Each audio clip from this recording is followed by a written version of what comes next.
Today on an all-new Dr. Phil. It was supposed to be the perfect wedding. You're making plans and you're getting excited together. Until the groom pulled a no-show. I was in complete denial. Now.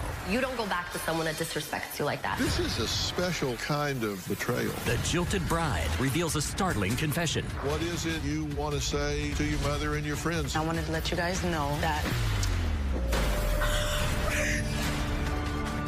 Let's do it. Have a good show, everybody. Here we go. This is a safe place to talk about hard things. Stand by. We'll count you down. Today is going to be a changing day in your life. 5, 4. I am not giving up on you.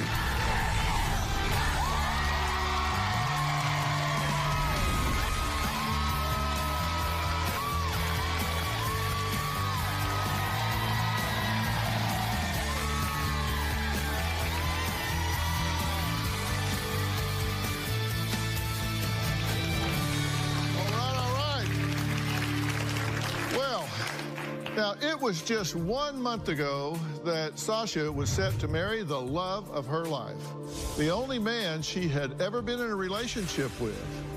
Now, they planned to have 3 children, a dog, and a white picket fence. They had this all laid out. Sasha says she and her fiance spent the entire year preparing for their dream day. Take a look. Out of all the weddings I've been to, my wedding was gonna be the best. Was gonna be what I dreamed about my entire life. I was marrying the love of my life. It was gonna be a princess-themed wedding, very elegant, very classy, very beautiful. The venue was absolutely beautiful. The food and everything was fabulous. Rose petals were gonna be on the tables, in the aisles. I had rhinestones on the table cards. I put crystals all over my envelope blocks, or crystals in the bouquets. My bridesmaids had crystals in their bouquets. The wedding was just crystallized. I couldn't wait to wear my dress that day. A princess dress, rhinestones cut out, crystals, just decked out, just incredible. I invited 125 guests. People came from all over the place. Atlanta, Delaware, Boston, Haiti, from Florida. Everybody was ready to celebrate our love. I couldn't wait to marry my fiance. Well, me and my fiance, we grew up together. We were a couple since we were about 18. He was my first and only serious boyfriend. The only guy I've ever really been intimate with. We had our lives all planned out. We knew where we were gonna live, what type of house we wanted, the white picket fence. We knew we wanted to have 3 kids. We even named our future kids. So we planned everything down to the T. Life was gonna be perfect. When it came to the wedding, he had 100% say in everything. Every time we met with a vendor, he was there. Every time we chose anything that had to do with decorations, he was there. I was 1,000% certain that this was the guy that I was gonna be with for the rest of my life. My wedding was gonna be a fairy tale night, the happiest day of my life. Then, finally, the big day arrived. 125 guests began showing up at the venue, and that's when Sasha found out the man of her dreams was not showing up. He was leaving her literally at the altar. It was a story that went viral, even making international headlines. The day of the wedding, I woke up so excited. We had our makeup and our hair done. We were ironing our gowns. We were taking pictures. We were so excited. This was the big day. Between 10 and 11, my fiance was supposed to come to the hotel to pick up a couple of things for the venue. I'm waiting for him to come. 10 o'clock is rolling around. 11 o'clock is rolling around. And I got on the phone with him. I'm like, where are you? You need to get here right now. He kept saying that he's on his way. I'm almost there. There's traffic. And I said, okay, no problem. So I just continued to went about my business. So around noon, he's still not there. And I called him back. He says his Uber caught a flat on the Southern State Parkway. I was in complete denial. I really thought this was the truth. I was in my bridesmaid's robe when I jumped in the car to go and find him. I made a left turn at a Main Street traffic light and a SUV T-boned me. My car was totaled and I had burns on my face and my arms from the airbags.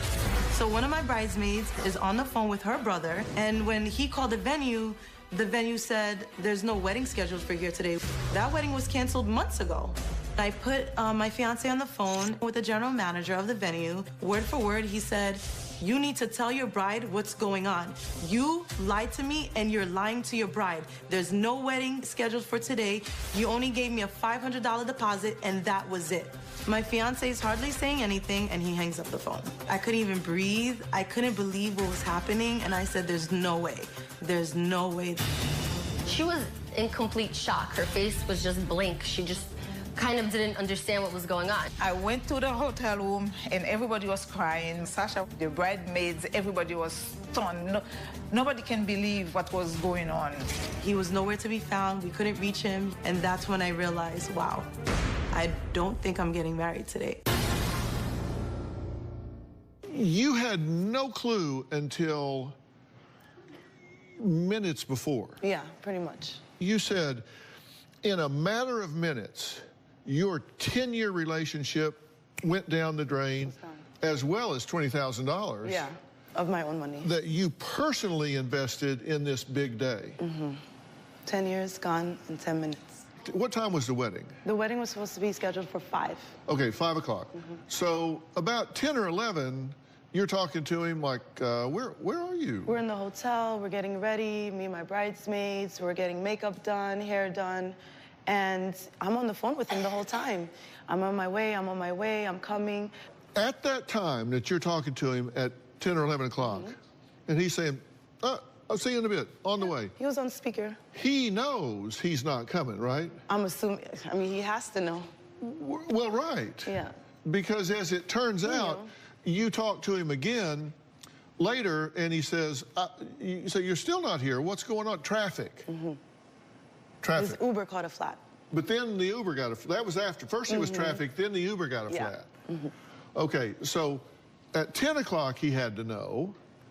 When he's caught in traffic, he had to know. When the Uber got a flat, he had to know. So where was he when these 3 conversations were actually happening? So apparently he was... Do you know now? I mean, now we're all assuming that he was home the whole entire time. Did you see him the night before? I saw him the night before. I said bye, gave him a good night kiss, and he said, I can't wait to marry you tomorrow. Okay, now, as it turns out, you have to reserve these venues, because this venue was beautiful, right? Yeah, absolutely. You have to reserve these venues months ahead. Yeah. He put down a $500 deposit or something. Then he was supposed to make a $3,000 deposit. Yes. That bounced. That bounced. Okay, so how long in advance was that? That was around, I think it was June, July that he gave that check. And the wedding was scheduled for? October the 8th. Okay, so we're talking like 4 months. So at that point, he knew he didn't pay that deposit. He knew, but the people kept giving him time. They were very, very nice. Now, you're not some bridezilla here. He wanted the big reception. He he was involved in every step of this. So he had to know. How long now do you think in advance that he knew that this wasn't going to happen? I think he knew around August that it was not happening. Okay, so in August he knows. So August, September, and then into October. So like for at least 8 weeks, you're seeing him regularly. Every day. And you're talking wedding, and you're making plans, and you're getting excited together, and you're looking at crystals and all of this. And he's just going right along with the whole time he's knowing, I'm not marrying her. Probably. I'm not, probably. I'm saying deconstruct this. The question is, what did he know and when did he know it? We were at the venue on the Saturday before the wedding. And did the venue say? They never told me anything. And they didn't say, what are you doing here? No. The reason why, when I went back and had a meeting with them and asked them, why didn't you guys tell me? They said, because I was handling so many other things. He was in charge of the venue. So they were going back and forth with him. They said they didn't want to panic me. They didn't want to make me nervous about the situation. They were dealing with it with him alone. Because I told them months in advance, I don't want to have anything to do with the venue. It's between you and him. Okay, so they're not talking to you because maybe they're talking to him on the side saying, hey, you pony up the money at the last minute and we'll come through for you or something. Exactly. Your family has said, your friends have said, they will disown you if you reconnect with this guy and get back together with him. That's right. Are you talking to him? I am talking to him. And later, if you take not another piece of advice that you get from me today, hear this if you hear nothing else. Monday on an all-new Dr. Phil. Scott Peterson sits on death row. You believe he did not commit this crime. He has told so many lies, and there are no lies about murder. Now, The bodies were found where Scott went fishing. He places himself at the crime scene. his sister-in-law claims new evidence 14 witnesses saw a pregnant woman walking a dog. could clear him. If they're not seeing Lacey, who are they seeing? That's Monday. After my fiance didn't show up to our wedding, he completely disappeared. Nobody knew where he was. I was so angry, so depressed, and so hurt, I decided to just write out my feelings. And while I was writing out my feelings, I'm like, you know what? Let me send it to the Shade Room. It's like an online tabloid for Instagram. So the next thing I know, they actually posted my story. It was on the Sun Times in England. It came out on Twitter, Facebook. It was on Black Sports Magazine online. I was like, oh my God, this story is really going viral. I was absolutely glad it got posted because I wanted everybody to see exactly what happened to me. 3 days after the wedding, you emailed a story online to a gossip page, and it goes viral. Subject, my fiance never showed to our wedding. This was supposed to be me and my ex-fiance, but he never showed up to our wedding. People showed up and flew from everywhere and went back home after the venue turned them around. I found out he never paid the venue. I was at the hotel getting ready with my girls when this went down. 10 years gone in 10 minutes. Now, you say 10 years because you guys have been together one way or another since you were like grade school. So not only were you romantically involved, you guys grew up as friends. Yes, absolutely. That was my best friend. This is a special kind of betrayal. Yeah. Tell me if I've read this right. I still love him. I do. Now, your family has said, your friends have said, and I quote, they will disown you if you reconnect with this guy and get back together with him. That's right. Are you talking to him? I am talking to him. Are you considering marrying him?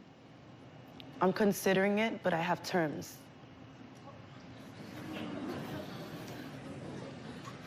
Do they involve handcuffs? I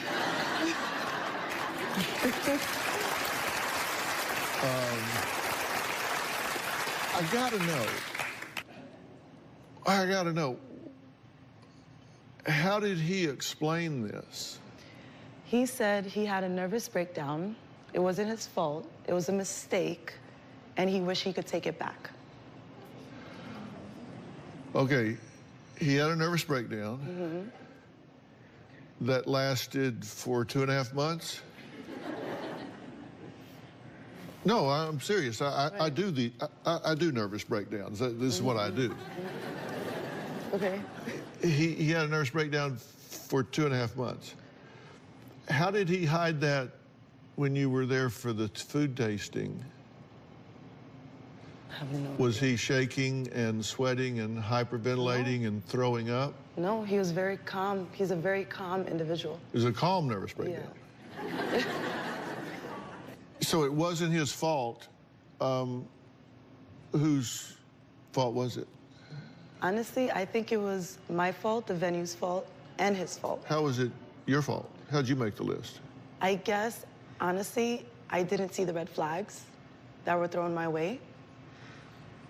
And I should have been more, maybe, aware. Should have been more on top of things. What'd you miss? There was a couple of instances where, for example, with the photographer, He said he paid the photographer. He never did. And the photographer kept calling me, and I ended up paying his half because he told me to cover his half for him, and he'll pay it back. He'll pay me back. Well, that's a red flag. Yeah, that's a red flag. Was he having a nervous breakdown when he lied about that? Nope. That was just a lie. Yeah. Why do you think he didn't show up? I honestly don't know. I keep asking myself that question, and I keep asking him that question. And if he wasn't going to show up, why do you think, since he's known you since like the 3rd grade, why he didn't tell you, just like, I'm panicking here or something, we need to call time out or something? I really don't know. I truly believe like he really did have a breakdown before. But if he knew he wasn't going to show up, why would he let you fly in and gather 125 people and put that crystal adorned dress on and get ready to walk down the aisle and not tell you? This is your best friend. Why would he not, even the night before, call you and say, hey, listen, this is really chicken, but I can't let you go down there tomorrow. I'm sorry, I can't do it. I guess we'll never know. We'll never know. Oh, yeah, we can know. Don't you need to know? I would love to know. But right now, you're really considering reconciling with him. I am, yes. And you want my help telling your mother. Yeah, oh my God.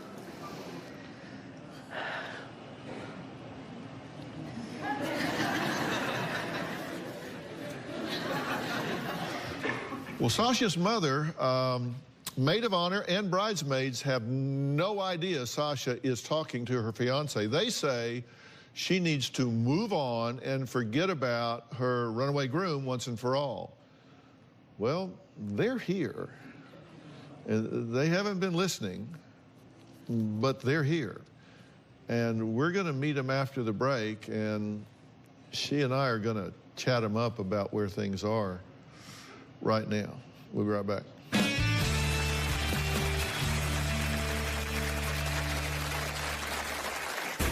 What happened to Sasha was mortifying.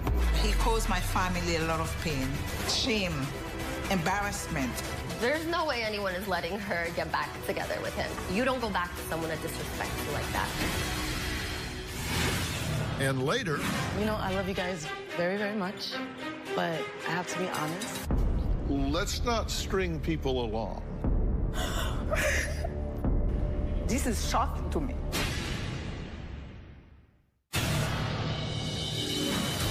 This is actually our engagement picture. When I look at it now, it only brings me sadness. After my fiance didn't show up to our wedding, it took me a month to go back to my apartment. I couldn't go back, too many memories. It reminded me too much of him. I destroyed all the photos, all the symbols that reminded me of the relationship. I took them, I ripped them, and I just threw them in the trash. I still can't really go to the bedroom. I have a lot of wedding things in there, and so I just sleep on my couch pretty much. I think about this all the time. Every single day I ask myself, why me? Why? What did I do to deserve this? But he's the love of my life. He's my fiance. I still love him. Those feelings, I believe, will never go away. Well, Sasha says it's only been a month since her wedding guest arrived to find out there was no wedding. Because the groom, well, he didn't show up. Her mother, Georgette, maid of honor, Martha, and bridesmaids, Katisha, say good riddance to any man who could do such a thing. What Sasha fiance did to her on her wedding day, I don't think there is any excuse for that. He caused my family a lot of pain, shame, embarrassment. That was the worst day of her life. What happened to Sasha was mortifying. It's every girl's worst nightmare. Sasha wasted her 10 years with that guy. I told Sasha she has to be strong because those 10 years you lost him, you cannot buy them back. So you have to move on with your life. That's all you can do. You can't do anything else. I know her for being so happy and bubbly, and she's known for her laugh. I just want to see her get back on her feet and see her spirits lifted. Sasha should definitely move on from her ex-fiance. Sasha should not just move on, but move on happily. I tell Sasha not to have any conversation whatsoever with him. Don't call him, block his number from your phone, delete his email. No communication with him whatsoever. There's no way anyone is letting her get back together with him. You don't go back to someone that disrespects you like that. Nobody is letting Sasha make this kind of mistake. We're here to knock her back into reality. Okay, thank you for being here. I wanted to speak to Sasha alone first, just to kind of get her feelings and thoughts about all of this. So, from your point of view, from your perspective, tell me what went down here. You actually went looking for him, right? Yes, I did go looking for him. And you had a problem. Yes. So when I found out that he was stranded, supposedly, on the side of the highway, I decided that I was going to go ahead and go searching for him. So I took my mom's car, and I was making a left turn at an intersection, and a SUV actually crashed into me and totaled my whole car. So I had to go to the hospital. So you're out looking for somebody on the side of the road who isn't on the side of the road. Yeah. He's sitting home in a beanbag or something, and you damn near get killed. Exactly. So you go to the hospital, so you don't even know until she shows up at the hospital that the wedding didn't take place. Exactly. Mom, when did you get a grasp that this wasn't happening? I was supposed to be in the hotel at 3 o'clock to have my makeup done, to get dressed, and to go to the venue. So that's when on my way upstairs, and they told me, guess what? There is no wedding. I said, what are you talking about? There is no wedding? What do you mean there is no wedding? And I went upstairs, and I met all the girls, the bridesmaids, Martha and Sasha. Everybody was crying. I said, Sasha, what's going on? What's going on? Let me talk to the guy who's, the host of the venue, from the venue. I said, let me talk to him. And then they called him, and then I spoke to him, and he said, yes, the wedding's been canceled. You didn't know that? I said, no, we don't know anything about it. So the wedding's been canceled for maybe 2 months. Yes, I was shocked. They said for 2 months. Right. So they had known for a long time, there's no wedding planned for today. We went there Saturday, me, Sasha, my sister-in-law, and himself. We were in the car going for food tasting. And then we were like half an hour late. And I told him, call them, tell them that we're going to be late because I don't want to drive there. It's like 55 minutes drive. I don't want to drive there, and then we get there, we're late, so they turn us back. And then he called them while I was in the car. Everybody was in the car. He called them, and it's okay. We could come at 4 p.m. And then we went there. We got there even before 4, like 3:45. Then he come back to us and said that, oh, there will be no food tasting. I said, what? I said, what are you talking about? He said, no, because we're late. After all of that, I find out that day, the guy told him, if you don't come by 6:30, that was Saturday, the wedding is Monday. If you don't come back, if we don't hear from you by 6:30, we definitely cancel the wedding. Okay, so here's what I'm getting then. So he goes there, and they're saying, there's no food tasting, there's no wedding. You hadn't paid for the wedding. So he knows that then for sure. Yes. What do you think of this guy? What's your opinion of this guy? So my whole opinion changed. He doesn't need love, he needs help.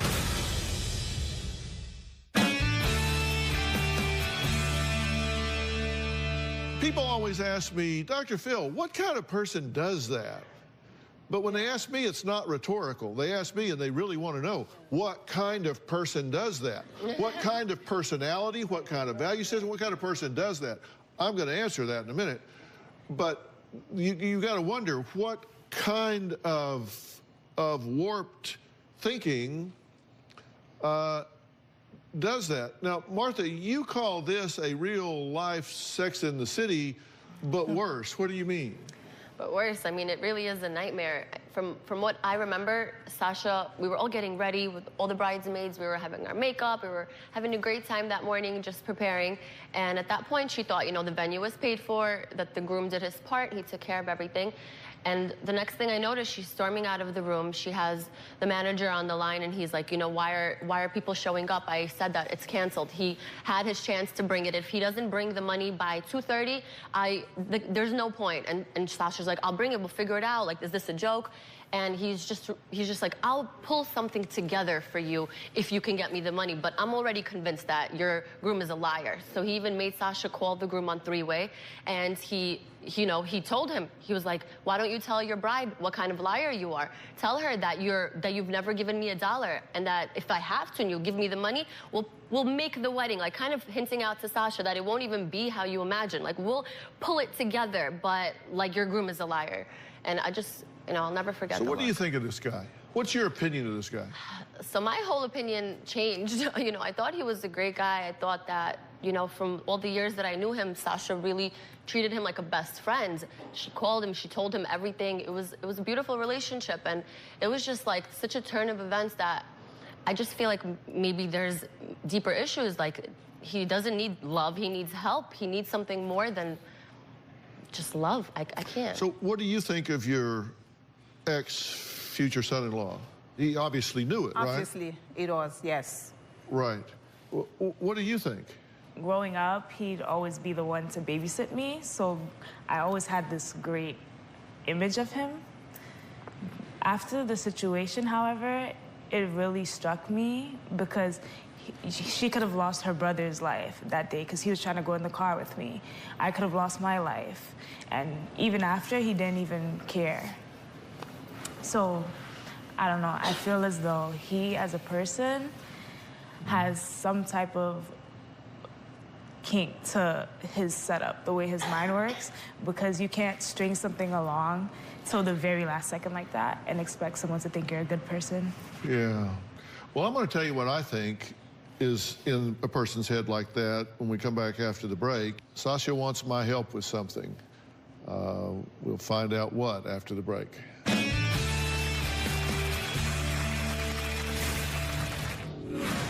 Let's be completely 100% honest. What that guy did to her, 10 years of your life you lost because of him.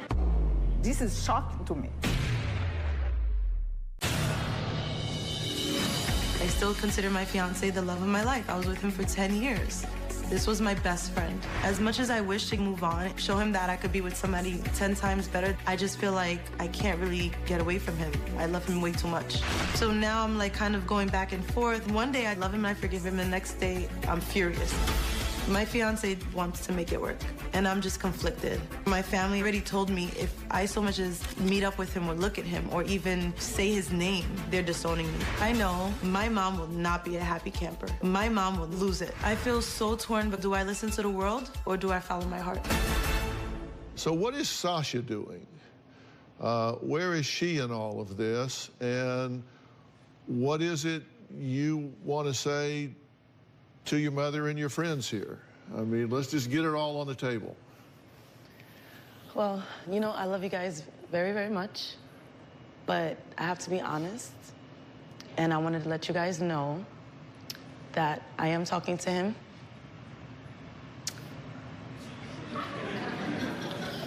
You're talking to him, Sasha?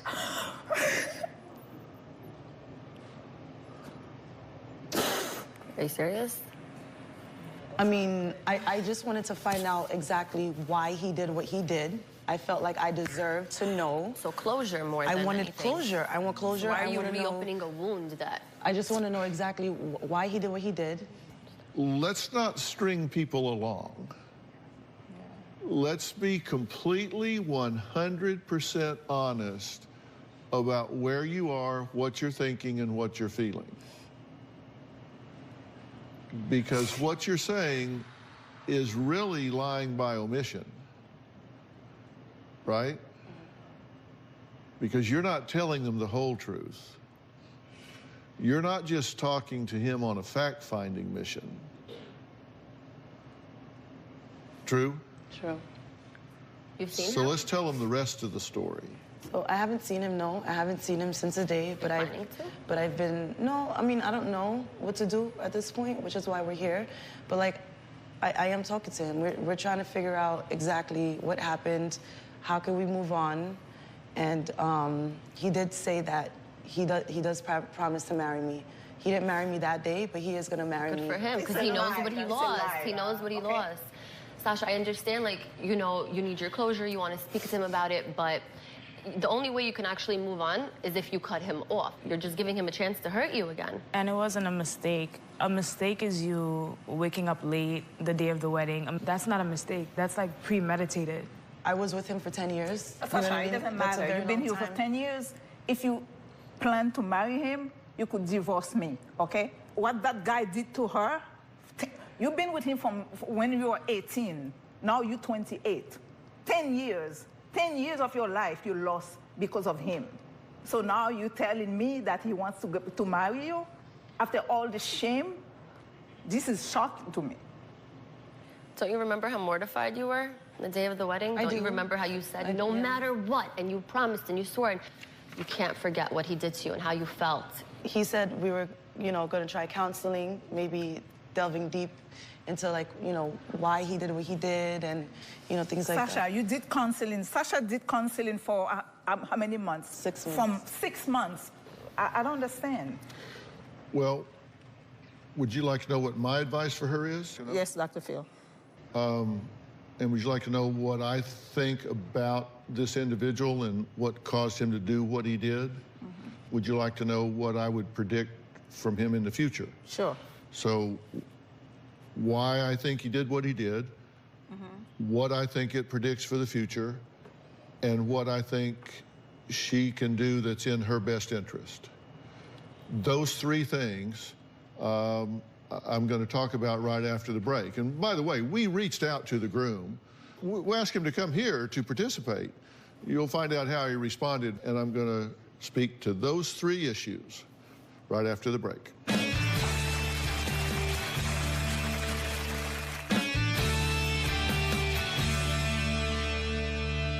We did ask the groom to come. We reached out to Sasha's fiance, ex-fiance, for a statement, but he declined. He declined to come. He declined to give a statement. He declined to participate in any way. I told you, Mom, that I was going to address three things. Now, let me tell you, I don't think you should make your decision based on what your friends or your mother wants, because they're not going to go home with you at night. They're not going to live with you and whoever you wind up with. However, I do think you should weigh carefully what they say, because unlike this runaway groom, they're here. They do love you. They do demonstrate that with consistency and predictability. I said, first off, who does this kind of thing? Well, the person that does this kind of thing is emotionally underdeveloped. They're someone that their emotional development is stunted at like 10, 12 years of age. This is not someone that is emotionally mature. This is not someone that has empathy. Empathy being the ability to put yourself in someone else's position and experience what the impact of something might be on them. So, and when you have somebody that doesn't have empathy, it's real hard. It's real hard for them to behave in a socially responsible way, because they don't understand other people's feelings, right? So this is clearly an unempathetic person, an unempathetic act that he's done. He didn't take your feelings into consideration at all, only his own. So Do I think that he would marry you? I have no doubt that you could get him to marry you. I predict you could get probably just about anybody to marry you, frankly. I mean, you're a beautiful woman, and I think you'd...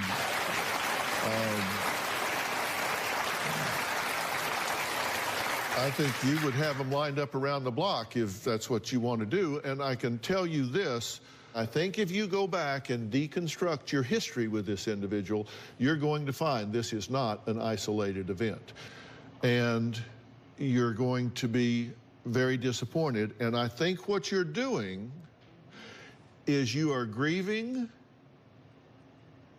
the man you wish he was, not the man he is.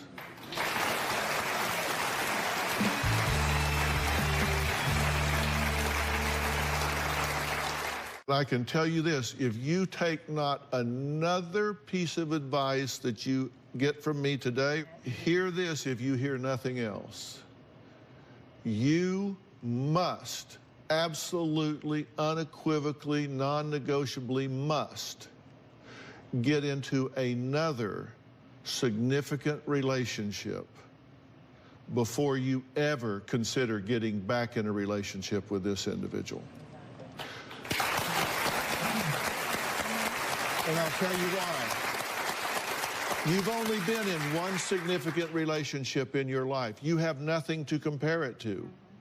You have not experienced what is available in a relationship. As I said, you are an intelligent woman. You are a beautiful woman. You are a motivated woman. You're an energetic woman. You need to experience someone that will treat you with dignity and respect. Your mother doesn't say, divorce me if you're going to marry him because she's just embarrassed in front of her friends. She wants you to have a life that you deserve, and you're not going to have it. If you want to marry this guy, if it's real, it'll be real a year from now or 2 years from now. Go meet some people, date some people, experience some other things. And I think what you're going to do is go, oh, wow, I had no idea. I had no idea. I think you're tunnel vision to this guy right now, and I don't think he deserves to be with you at this point. He has not earned that right. He violated the privilege. That's right.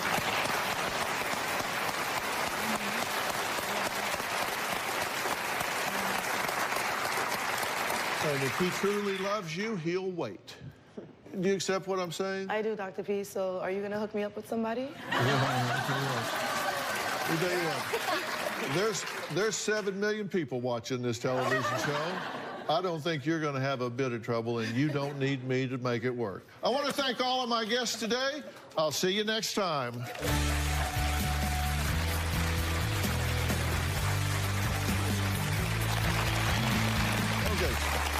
You know, I've said many times, I believe that we have the best audience in television, and Robin absolutely loves sharing her luxury skincare collection with this audience and with you. Yes, in an effort to bring all of you the absolute best products, I am continuing to expand my skincare line, and here are a few I think you'll love as much as I do. My 4 new face masks are like beauty sleep for your skin because they are loaded with hydration ingredients and powerful antioxidants. And each of your masks has been created for a very specific purpose, right? That's right. Today, I want to tell you about 2 of them. For firming and lifting, I have a mask packed with orchid stem cells to replenish moisture. I call it, she's looking great lately. What's going on? Simply press the mask to your face and leave it on for 15 to 20 minutes. After removing it, gently massage any remaining essence into your skin. And for puffiness, especially under your eyes, or if you want your crow's feet to fly away, try my new under-eye recovery mask with Q10 and hyaluronic acid. I named it, I want to look just like her. So your eyes will appear rested and more youthful after just 1 application. You also have something new for the neck, right? Oh yes, my brand new firming neck and décolleté cream is Live Life Lifted. This peptide-packed cream helps firm, tone, and lift these areas with moisture to provide intense healing and hydration without leaving a sticky feeling. Okay. Look, you can order Robin's brand new facial mask and all of her luxury skin collection at RobinMcGrawRevelation.com. And audience, you know Robin has you covered always. You're all going home with her face mask. She's looking great lately. What's going on? And her eye mask. I want to look just like her. Live Life Lifted Neck and Décolleté Cream. We have a great time here, and Robin and I would love to see you in our audience. The tickets are free. Just go to drphil.com for details. We'll see you next time.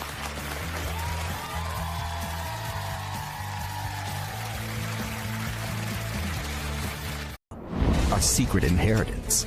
Oh, I didn't know about that. Until he accidentally butt-dialed her. Now, I spent $100,000 gambling. And throwing money at strippers. He's coming clean to his wife. For 2 years, she thought you were going to work, but you were just checking into a hotel. And his daughter. What the hell is wrong with you spending all the money? I struggle to pay for college. Let's do it. Have a good show, everybody. Here we go. This is a safe place to talk about hard things. Stand by. We'll count you down. Today is going to be a changing day in your life. 5, 4. I am not giving up on you.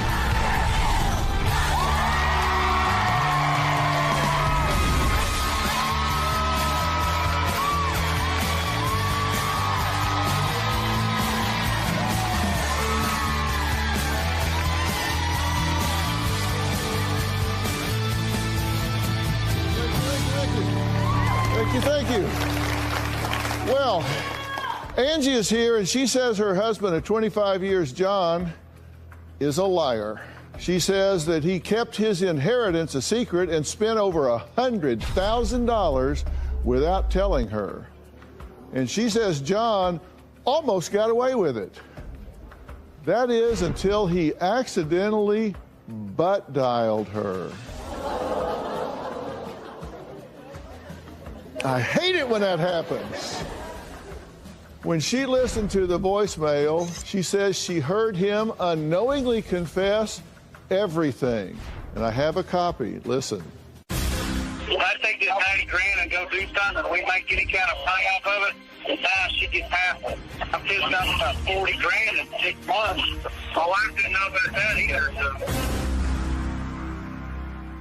Well, there's more. Despite being caught red-handed, Angie says John refuses to admit what or who he blew all of that money on. That is until today. My 25-year marriage to John is like being shipwrecked. I'm in a crisis. We just keep failing. I'm tired of living like this. Then go to see a attorney and get a divorce. Good, Angie? Divorce is pretty imminent. We fight every day. We fight so much, the only time we don't fight is when we're asleep. Angie thinks she's a perfect specimen, and I'm an A. So you try to come across every swinging that you're holier than everybody else. John has blown over $100,000. John's been deceptive. He's lied about his inheritance. We're in financial ruin. It's just a mountain of bills.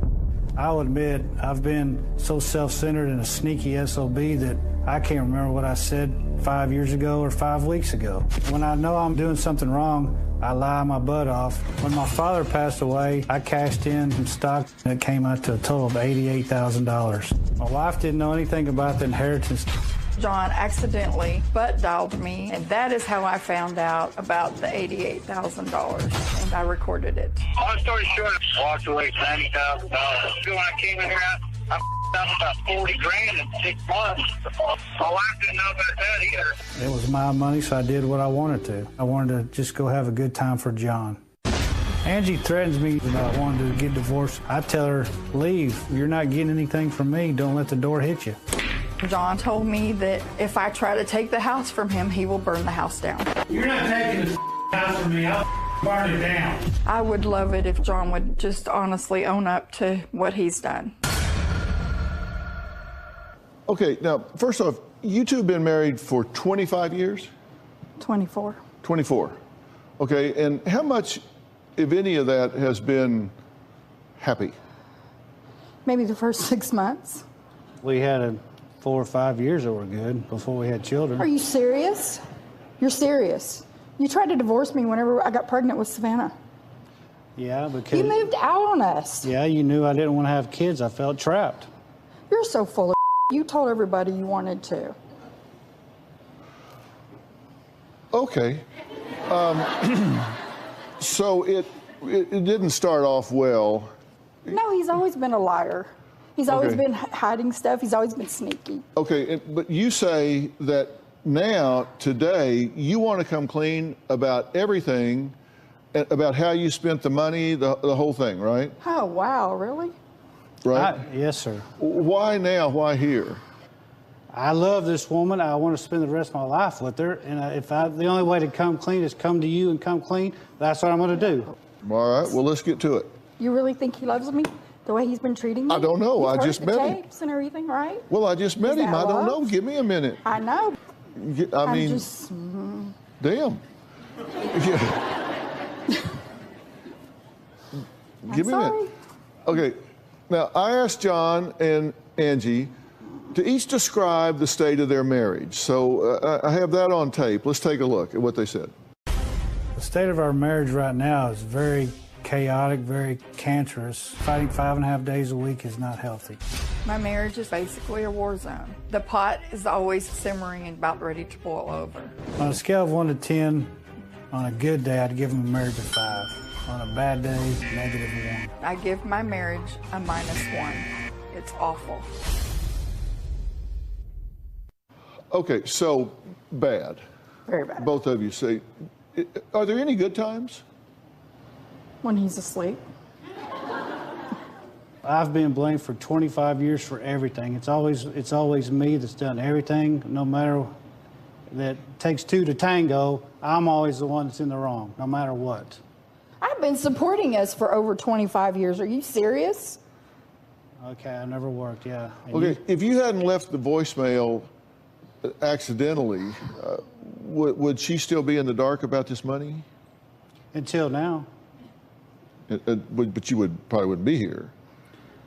The voicemail had nothing to do with me coming here. Our marriage has just gotten so bad and everything that keeps building up. So independent of that, the marriage was in dire straits? Correct. Okay. Why did you marry her to begin with?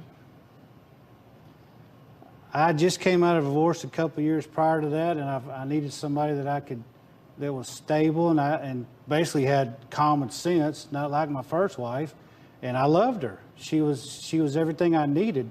Basically, she was my foundation because I was a weak individual. You wanted me to foot the bills, basically, right? And I was like a patsy. No. That's what it seems like to me. I needed her. Okay, take it for the way you want it. Well, that's what it sounds like. What do y'all think? I mean, really, doesn't it sound like that? Or am I reading into this wrong? I don't know. I just got here. I'm gathering information, and then see, I accumulate that information, and based on everything that people say, then I try to form some action plan to head off in a constructive direction. And I'm going to be a hero today because this has to get better. It has to get better. Because you can't fall off the floor. No, I mean, definitely. We're already there. Well, that's right. I mean, this is the only way you can go is up, right? Right. Okay, aside from the lying, right. And I know that's a big aside, but aside from the lying, if he wasn't a liar, how is he otherwise? I mean, he's good, you know, I guess he's a good parent. When I was working 75, 80 hours a week, I was great. You were great because you were supporting us. Now you're not doing nothing. When my health deteriorated and I couldn't get a medical card to drive a truck, now I'm a... He says you're lazy. I'm not lazy. Oh, he sent us some overwhelming evidence that you're lazy. Okay. That's it. Oh, okay. That means I'm lazy right there? That's what he said is evidence that you're lazy. It's laundry serious? and leftover brownie in a pot. Okay, that's funny. Why? I got to say, I was not bowled over by this. Well, the only reason was because our house is for sale and our house is immaculate right now, so people can see it. Other stuff that would normally be around is not around. But like that brownie pan, for instance, I don't even eat brownies. They're so lazy. It irritates the fire out of me because I'm anal about everything being clean. They'll leave that one brownie in there and wait for me to take it out, scrub the pan, put it up. We're not waiting for you. We're trying to finish the pan. The laundry, Dr. Phil, when I go to use the washer and dryer, that's what I run into. So I've got to move somebody else's stuff because they halfway do everything. Okay. If you're going to put a load in the washer and dryer, finish it. Don't let somebody else do it. Well, I guess I need to set a timer, right, for myself? Well, if you get off Twitter, you'd know when it was done. I mean, I have to pretty much feed you all the time like a mama bird or something. So you think I got time to worry about the laundry being in there? The only time you're not on Twitter is when you're asleep. Oh, yeah, right. Okay. That's why that never gets done. The man won't even eat unless I bring him home something. So lazy. Seriously. Lazy. I do all the grocery shopping, all the cooking. Yeah, you do because you're so anal about it. You know one thing that I've decided? Right. Would you like to know one thing I've decided? Maybe. Maybe? Mm-hmm. Yes, no, I do. Well, maybe I'll tell you. Okay. When we come back. Okay.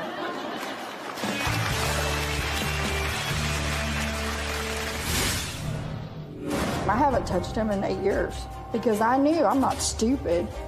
I never denied it. I just didn't admit it. Well, hello. And later, I spent over 60-something thousand gambling. The rest of it was in a strip club. Throwing money at strippers? What the hell is wrong with you spending all the money? It's like I struggle to pay for college. Tomorrow. She abandoned her daughter to go and live with her girlfriend in a car. I put up shades to keep people from watching us sleep. Where is she going? You have a tracking device on her car. What is she doing? The device shows some really radical behavior. And what would happen if her parents said, "We're not willing to take care of your child anymore. Now what are you going to do?" I guess I've got my child living in a car with me and my girlfriend. That's tomorrow. Then, on Wednesday, is cat hoarding taking over her life? You can't go to dinner without her worrying about the cats. I check in on them with the cameras. Were you afraid they're going to watch the wrong channel or something? That's Wednesday. I believe John has a porn addiction because of some of the sex stuff I saw him looking at. Years ago, I went to a Sex Addicts Anonymous class. I couldn't get anything out of it because all I did was watch pornography movies. I went to the strip clubs and had a girl give me a lap dance, but that's not pornography. I believe that John might have possibly cheated on me. I found an email. My husband was talking to this person about meeting up with her and getting into a hot tub. Angie found out about it the night before Thanksgiving. She packed up, took the girls. I cheated on Angie that night because I was lonely. Okay, we just heard John admitting to cheating on his wife of 25 years. What did you hear? I just heard he cheated. And because he was lonely, supposedly. How were you lonely? Because I didn't move out till then. That's the last time we had any kind of relationship because I found out about it. But you say you thought you were getting a divorce. Right, we'd been talking about it before. So you didn't think you were cheating, right? Are you crazy? You've never mentioned divorce. We've always talked about divorce when we first moved in that house. No, I thought I was getting divorced. I don't have a relationship with my parents. She took my daughter, my two daughters and herself, and they left the night before Thanksgiving. Yeah, I thought No, you told us to go, remember? I thought our family was over. He was trying to usher us out of the house really fast. How long had she been gone before this happened? The same night. Yeah, see? He didn't wait, did he? No, he didn't wait. I didn't come You're here such a liar. I didn't come here to lie. I'm telling you the truth. It happened the same night. Yeah, because you had it planned. No wonder you wanted us to get out of there. He kept How long hurrying had you us known up. this woman? A few months off the internet. I don't really. So you knew her before? I've been talking to her on email. Yeah. Why? Just the way our marriage has been going forever. We weren't ever happy. We had a good marriage up until then. Sort of, I guess. I mean, I was at least sleeping with him. I haven't touched him in 8 years. Because I knew I'm not stupid. A woman's not stupid. I never denied it. I just didn't admit it. Well, hello? That's not denying it? Okay. So you were lying by omission? Yes. But that's a lie? Yes. Let me get this straight now. So you left on Thanksgiving? Yeah, to go see my sister. He told me, go ahead and go see your sister and everything. I had no idea he was planning on cheating on me. Had you had Thanksgiving dinner? Did y'all have Thanksgiving as a was the family? night before. No, it was the night before because he told me to go have, Thanksgiving dinner with my family there. Okay. Because so y'all didn't think you should have Thanksgiving dinner as a family, you guys as a family. Yeah, he said, "Oh, I'm just going to stay here by myself." We were fighting. Poor me. That's not true. We were fighting. No, we weren't fighting. That's not true. He's lying. Well, I'm just trying to get a picture of this because I know, but I'm thinking through this. So, okay, it's the night before Thanksgiving, and the marriage is in such a state that you decide I'm going to load the girls up and go somewhere and leave him home for Thanksgiving, and he's calling another woman to get together and have Thanksgiving dinner with. He's lying. But that's what happened. He did get with her on Thanksgiving. I know. That's his ulterior motive was always to, move me out of the house real fast so he can do whatever he wanted to do. Now I know. How many times have you seen this woman? One time, 8 years ago. One time, so that didn't go very well. No, sir. And where did that take place? In Houston. It wasn't at your house? Oh, no, sir. It was at her house. Thank God you didn't do it at our house. No, it wasn't at our house, no, sir. Okay. And did it meet your expectations? No, sir. I felt guilty about it after the fact. Seriously? You felt guilty? Yeah, because I felt like I was throwing away what we had. Oh, yeah. Pretty much, you did. Because I never touched you ever since then. Yeah, I realized I don't that. Well, I kiss thought him. you just found out about it now.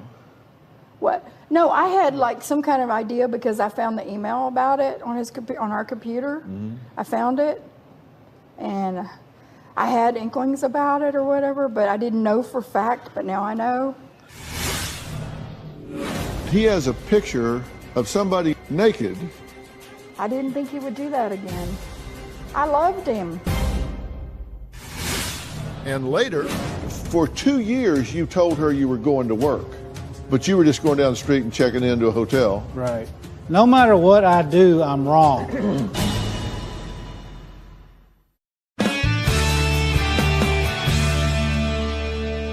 You've kind of hung in here and not done much when you don't confront these things, you don't react to them. I do confront him. Well, I put together a line of things that I think I would have expected to at least be a trigger for some kind of action in some way. And actually, it wound up being your timeline of inaction. You find that he has a picture, a topless picture of a family member in his truck. You find it. Yes, I did find this it. is a family member. Right. We don't need to be specific, but Right. it's okay. And you find that. So what do? Well, I confronted him. I confronted him and told him it's not a big deal, and he told me it's not a big deal and get over it. Right. I trusted him. I guess that's my mistake. Okay, so that he has a picture of somebody naked. Mm-hmm. Did that seem like this is really odd?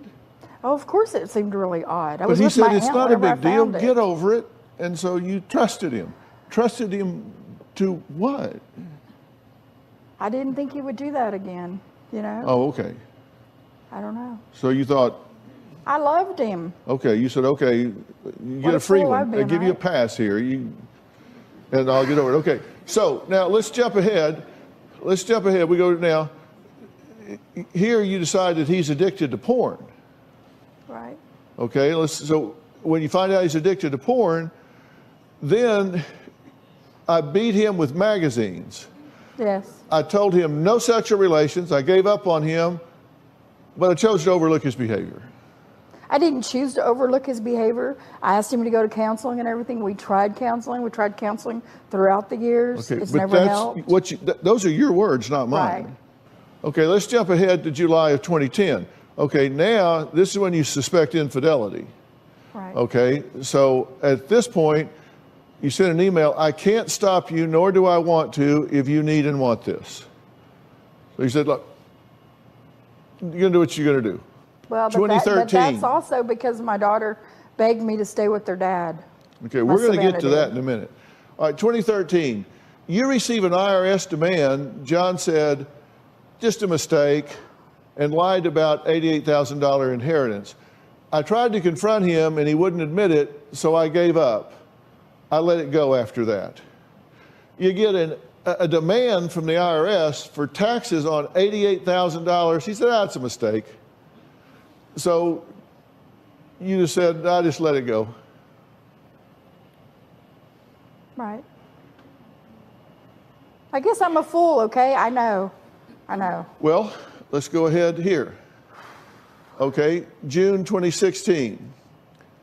He leaves you this butt dial voicemail that this inheritance that he told you was just a big mistake, that he actually blew. Okay? You confronted him, but I gave up asking because I was never going to get an answer, so why beat my head over it? December 2016.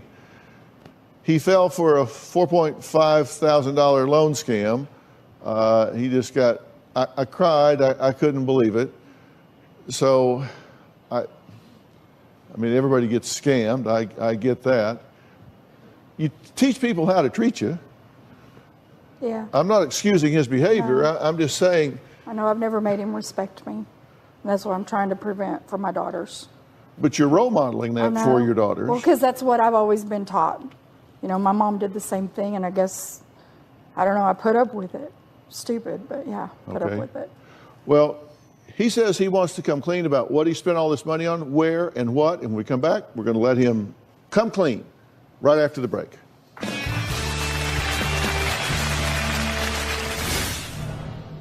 What was the stupidest thing I ever did? Are you serious? Is that worth it? Because now your kid can't even go to college. She's thinking about becoming a stripper just to pay for her college. Sean is very reckless with his money. Our money, actually. Actually, my money, because he doesn't work. In 5 years, I blew $100,000. In my defense, I only used my inheritance to go to strip clubs and gambling.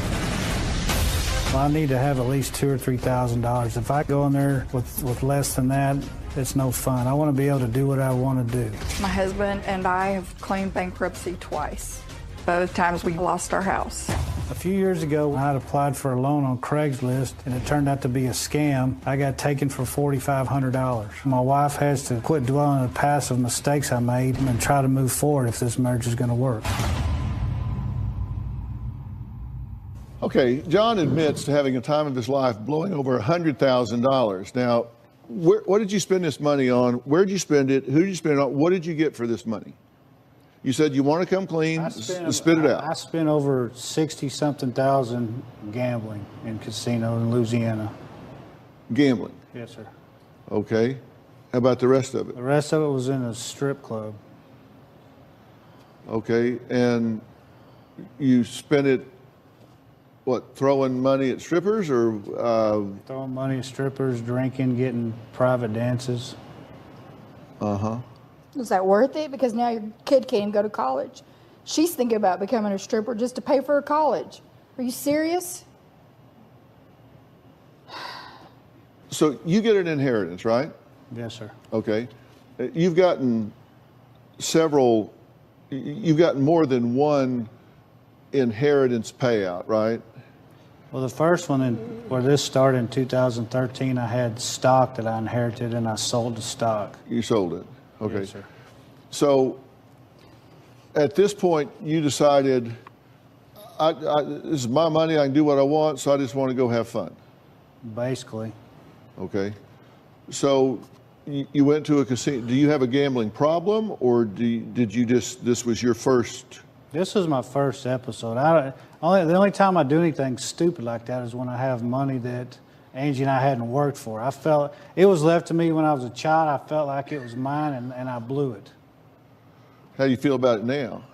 Well, it was the stupidest thing I ever did. Because now my daughter's having a hard time going to college. My other daughter needs college money. It was stupid. But at the time, I was only thinking about myself. And for 2 years, you told her you were going to work. When in fact you were going to just some motel or something. It wasn't 2 years. It was a few months that I was trying to find a job and I couldn't. And I was worried about telling her that I couldn't find a job. So every morning I'd go check in a hotel Yeah, I found that out and too. stay. And then when it was time for her to get off work, I'd come home.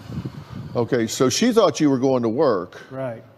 But you were just going down the street and checking into a hotel. Right. And what would you do? Just sit there. Did you ever check for a pay stub or anything? Well, yeah, that's whenever I started noticing, and I would ask him. He said, well, they messed me over again. I don't have any money. You said he lied about work for 24 months. Yeah, he has been lying about work. Because you're always saying you never get paid or anything, or if you do get paid, it's just a little bit of money. That's not recently. After I got my inheritance in 2016, I bought this house, cash we have. I bought an 18-wheeler because I drive a truck. Yeah, there's that too. And see, I can never do anything right. I bought a truck, tried to be a business owner, and because the truck was a lemon, I kept having to repair it. I lost it. I'm at fault because I tried to better myself. No matter what I do, I'm wrong.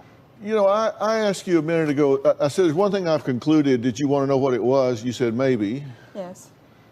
I said, maybe I'll tell you. Okay. So now I'm going to tell you. Okay. When you're fighting about everything, right, you're fighting about nothing. If the topics are interchangeable, then the topics apparently don't matter. It's the underlying issue that matters. And what is that? You tell me, why haven't you left? I feel sorry for him, you know.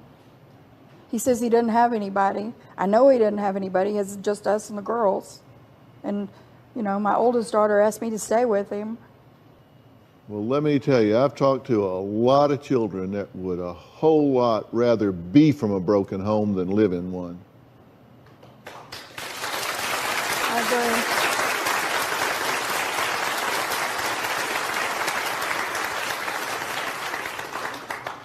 This is an emotionally barren war zone that they're living in. Yes. One of them is actually having seizures from the stress and pressure, 13 of them. Mm-hmm. John and Angie say they both want what's best for their two daughters, but saying and doing are two completely different things. In fact, the younger daughter, Paige, claims her father has physically abused her. Well, we're going to hear from the girls when we come back.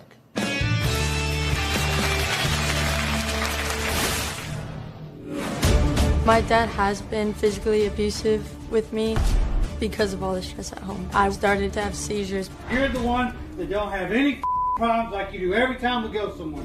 I don't think that my dad understands how the arguing affects me. Tomorrow. She abandoned her daughter to go and live with her girlfriend in a car. I put up shades to keep people from watching us sleep. Where is she going? You have a tracking device on her car. What is she doing? The device shows some really radical behavior. And what would happen if her parents said, we're not willing to take care of your child anymore. Now what are you going to do? I guess I've got my child living in a car with me and my girlfriend. That's tomorrow. Then, on Wednesday, is cat hoarding taking over her life? You can't go to dinner without her worrying about the cats. I check in on them with the cameras. Were you afraid they're going to watch the wrong channel or something? That's Wednesday. I stayed with John for the sake of my children. I feel that me staying has done more harm than good. And it's embarrassing because I'm letting this go on. Our marriage is a roller coaster of emotional abuse. My daughters are becoming me and my wife, and that's not a pattern I want to continue. When both my daughters were born, I prayed to God that if He gave me healthy children, I would not leave them until they were 18. That's why I never talk to my wife about divorce. If she wants to leave, it's her decision. Okay, Angie says John's lies have turned their home into a war zone, and their 19-year-old daughter, Savannah, says she's done with playing peacemaker. My home life is like hell. Everyone has underlying anger issues. When my dad is mad, it is everyone for himself. You're the one that don't have any problems like you do every time we go somewhere. I feel like I can't bring people over to the house because I'm worried about my dad yelling and embarrassing me. I don't think that my dad understands how the arguing affects me. My whole family basically fights with each other. How do you think me and Savannah feel? How do you think we feel with you and your marriage? My sister and I physically fight sometimes, and we get in each other's faces. My sister has the same temper as my dad. I just want to punch you in the face. Then punch me, because I'll hit you back, I guarantee you. My parents' marriage does make me fearful that I might have a marriage like that someday. It hurts me to see my parents at each other's throats all the time. Their relationship has messed me up. John and Angie's 17-year-old daughter, Paige, contacted my team because she had something to say to her parents. It's on tape. Let's hear it. My parents' marriage is a toxic disaster. It would be better if my parents would just split up instead of tearing us apart. Don't act like you're the only with answers. I have been begging my mom to get a divorce for years, and I found out my sister has been begging her to stay. She's been trying to stay in the marriage since we were little kids for your dumb ass. I asked her to until I turned 18. I don't even want to come home anymore. My dad has been physically abusive with me. I got in his face and he pushed me against the wall and I fell. And then I ran down the stairs and he chased me through the backyard. I thought he was really gonna hit me because of all the stress at home. I started to have seizures. This is a really stressful place. Since they started fighting, I've had 13 seizures. And you turn everything around me. I'm not turning it around on you, but you are the one that's going crazy. I do not know what a good relationship looks like because we always see them fighting. They never have any problem showing how they feel about each other. Okay, guys, thank y'all for being here. What's your take on this? I mean, you're living in it every day. What's your take on it? Our home life is like hell. What the hell is wrong with y'all? Like, what is wrong with y'all? Like, you knew that he cheated, and you knew and you stayed. I asked you to stay till I was 18 so that we could, like, see if we could get things together and, you know, be a family until, like, I left. Because I was being selfish, I guess, on my part. Because I didn't want to come home to two different households, you know, with my parents split up. But you knew that he cheated and you stayed. And what the hell is wrong with you spending all the money that we could have been using for the house and college? Like, I struggle to pay for college because we don't have the money to go, and I'm going. Well, I'll do whatever I have to do to go, but I'm going. But what the hell is wrong with y'all? I didn't even know. I did not even know that he cheated. You always tell me, don't tell me anything because I don't want to deal with your problems. It's your problem. No, you know what? I tell you not to tell me stuff if it's going to tear me apart because you know how I am. That would tear you apart? It did. I just saw it. It did. But that's what I shielded you from. What the hell is wrong with you from staying? Thank you for what you said. We needed an adult voice in this situation. Thank you.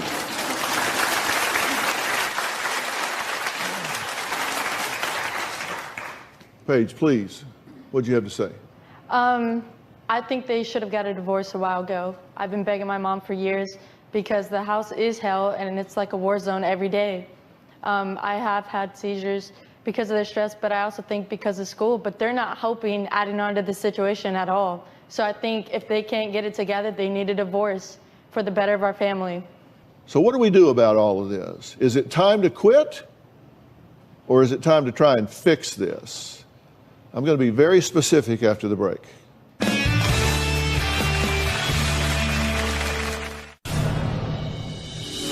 John and I don't live a normal life at all. I've always begged John to get help for his temper and his controlling ways and his addiction. I'm worn out. This is the last straw.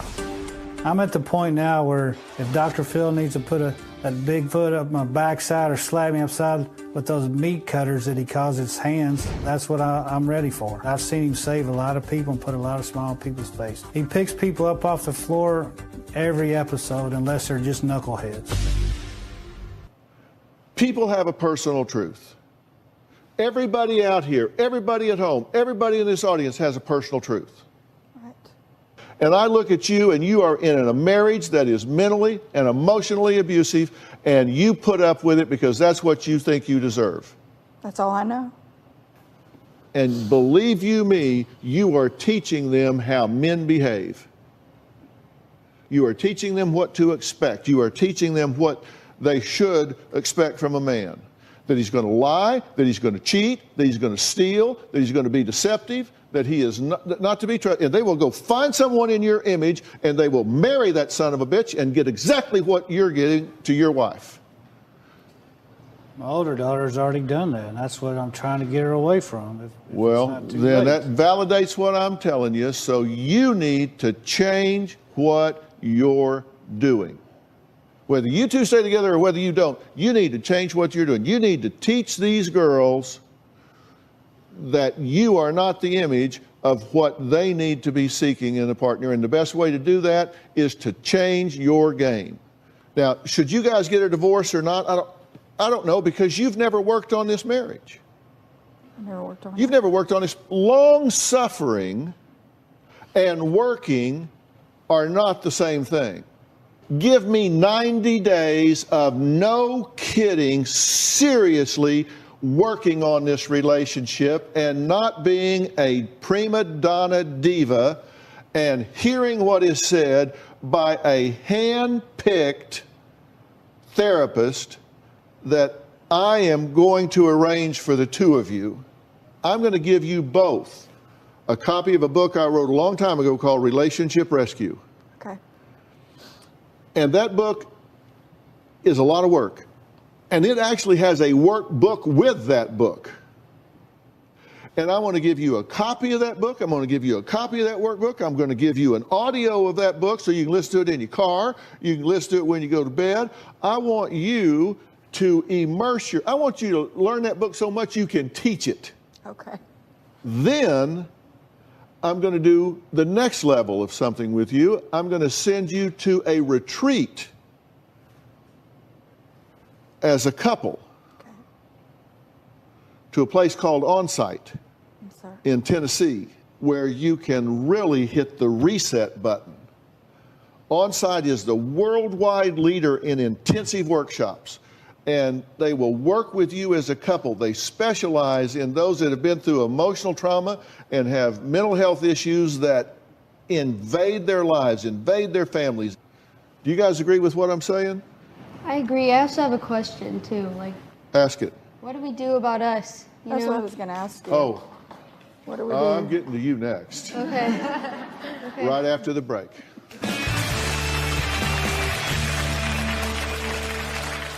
Now, you two are casualties. I mean, you've been in this war zone. You got to be shell-shocked in this. You're going to be part of, as this unfolds with these therapists with them, there's going to be a point at which this becomes a family dynamic, and these therapists are going to ask you guys to be involved in some way. And I think you need and deserve to have some real individual help and balance, not just in terms of helping you know what to do with everything that you've been exposed to here, but also how to move forward and launch in the right way. So I want each of you to have some individual help, not just in terms of accommodating to and reacting to what's happened here, but also in terms of a very focused life coach for both of you to make plans going forward in terms of college and career and managing all of the things and assets that you have going forward. And I assume you have proper diagnostic workups concerning the seizures that you're having? Not really. Not right now. I don't. Nobody knows why. That's a no? That's a no. Yeah, then we need to look into that. I'm going to get Dr. Frank Lawless and his team at P&P in Dallas, Texas, his neurological team, to review all of those records, and they may very well want you to come in and do a brain scan and look at some things and be sure we have a complete handle on that as well. So I want to look at these girls really strong in a straight up way, independent of what's going on here. Okay, so we're going to work on that. It's really important that you have a good plan and a good strategy going forward. Thank you. Fair enough? Thank you. Thank you. Okay. All right. Fair enough? Okay. All right. I want to thank all of my guests today, and a special thanks to On-Site and Miles Adcox for offering to help this family, and to Frank Lawless and the P&P Center for helping out with Paige. So I hope you guys wind up at On-Site. You're going to have to earn your way there by doing the things that you're doing, and we're going to follow up and stay on top of this. So season 17 is underway, and to celebrate this major milestone, Robin has something special that could change your look on life, That's right? right. Well, I believe we all want to look our very best, and that's why I created my luxury skincare line. And to celebrate our 17th season, I have just developed 4 brand new, amazing facial masks. Yeah, she certainly has. And these masks are just not for women. I've often said the top of my head is her research lab. We have a tennis court at my house, and I have tennis players from all over the place come over and play. She actually came down and put these masks on me and my tennis buddies at the tennis court down there, and I have to say, every one of them has pestered me ever since. These guys are so vain. They now want these masks, so she's had to bring sacks of this stuff home for my tennis buddies. They're fabulous. Yeah. They work. I mean, just can't look at tell? him. Okay, so my sheet mask multi-pack allows you to try each one. They're all easy to use. Pick a mask, wear for 15, 20 minutes, peel it off, and they're fabulous. So for fine lines and wrinkles, my first mask has peach blossom stem cell extract, and it's called, what has she done? I must do it. For hydrating and firming, this next mask contains orchid stem cells. It's called, she's looking great lately. What's going on? Okay, so if you want to brighten your skin, you'll need ice plant stem cells, which are she must have a secret, and I have to know what it is, mask. And lastly, for puffiness and dark circles, I've got Q10 and hyaluronic acid in my I want to look just like her under eye recovery mask. Press on under your eyes, wait 15 to 20 minutes, peel it off. You're going to look amazing. All right, you can order Robin's facial mask and all of her products from her luxury skincare line at RobinMcGrawRevelation.com. And audience, so that you can try Robin's new mask, you're all going home with her sheet mask multi-pack. You get all 4 today. Robin and I would love to have you join us in our audience. The tickets are free, so go to drphil.com for details. drphil.com. We want to see you in the audience. See you next time. Today on an all-new Dr. Phil, she calls her husband the Tasmanian devil. You kicked the car door in. He went boom. And a bully. You threaten your wife's life? What the hell's the matter with you? I've never hit her. She'll turn it into a victim role. Sounds to me like she is a victim. He gets right up in my ear and he goes, after the show, I'm divorcing you. And then he's like, well, let's go swimming. It's such bull. Are you kidding me? Let's do it. Have a good show, everybody. Here we go. This is a safe place to talk about hard things. Stand by. We'll count you down. Today's going to be a changing day in your life. 5, 4. I am not giving up on you.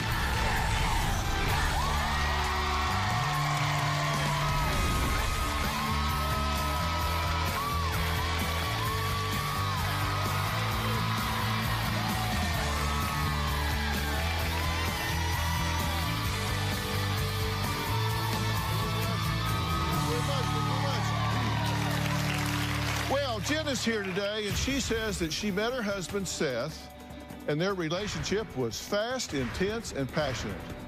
But after being together for 17 years with 6, count them, 6 children, Jen claims Seth is a verbally abusive narcissist who constantly gets in her face and threatens to bleeping end her life. But Seth says Jen is the problem. He calls her controlling, conniving, and spiteful. Now, they're both here today because they want me to tell them what to do with this mess of a marriage. Take a look. My husband's behavior is completely destroying our family. When Seth snaps, he gets really angry and he can puff up like a big bully and his eyes get really black. One time, he was full of rage and he came charging at me down the hallway. And he was spitting, he was angry, and he was up in my face and he goes, kill you. The other day, we were actually right out here, and we were arguing about money. So he came walking by, got mad, and went, boom, on a bad day. As a father, he's dark. He can be very evil. One time, he came home from work, and he has his face, and my daughter came up, and she grabbed him by this face, and she said, Daddy, how come your face is always like... And he looked at her and he said, because I'm miserable, little girl. Learn how to spell it, because Daddy's miserable.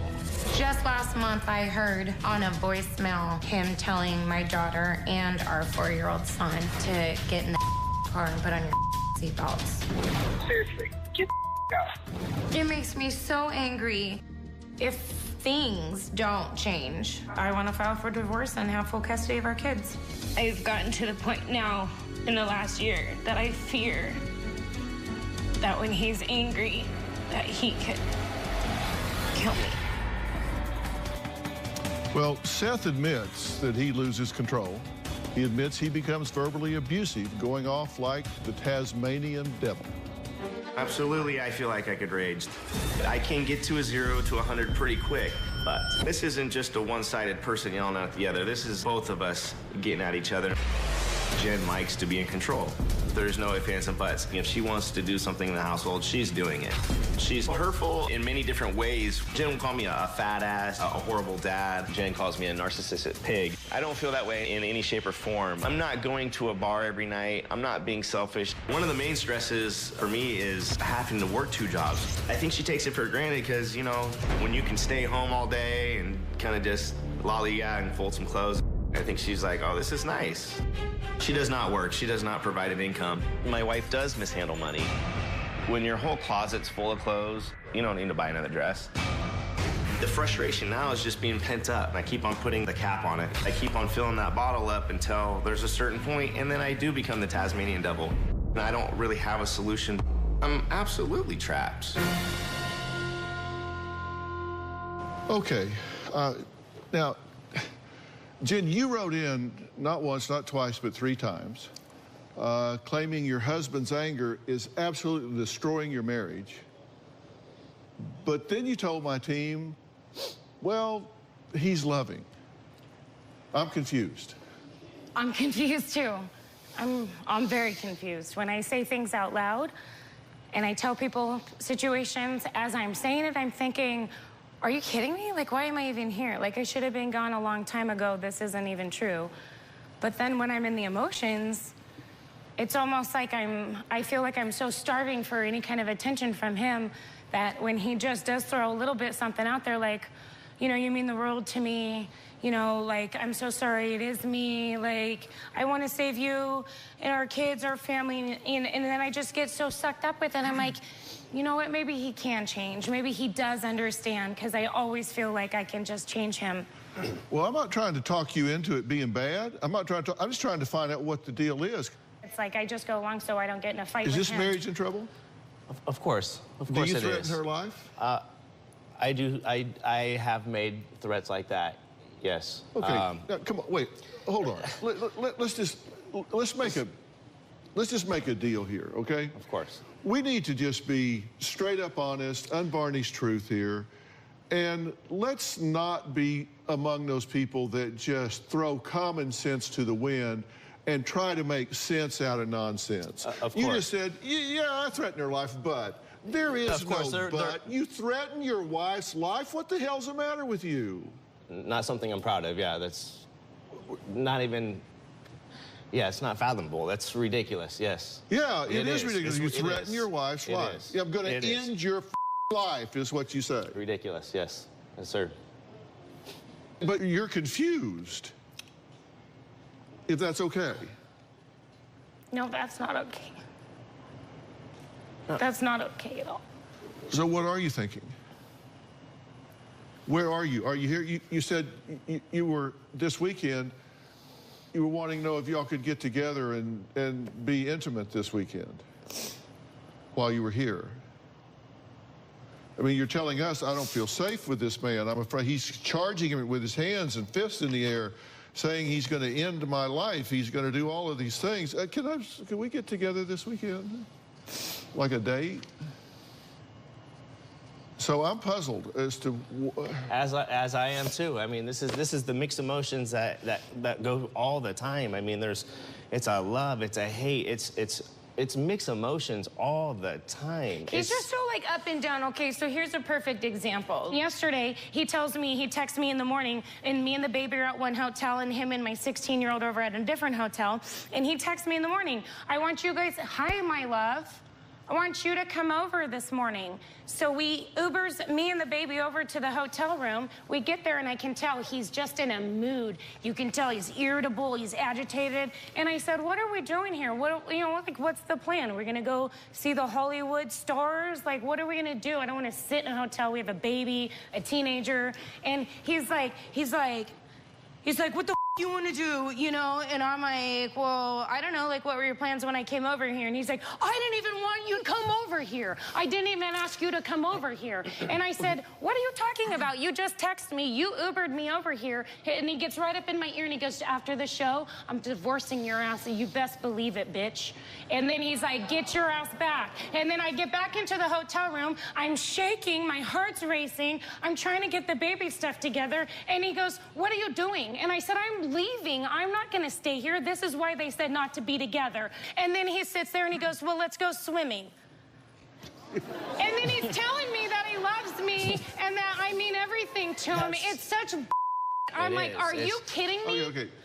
You don't deny any of that, right? No, but I wasn't trying to argue in front of the kids and go swimming, so that last part was pretty funny. But you don't deny any of that? No, I don't deny any of that. And then he told me he didn't even remember texting me. You got up in her ear and said the things that she says you said. Yes. I did, but there's no justifying those actions. They're not okay, but there's trigger points of her saying... That's always my fault.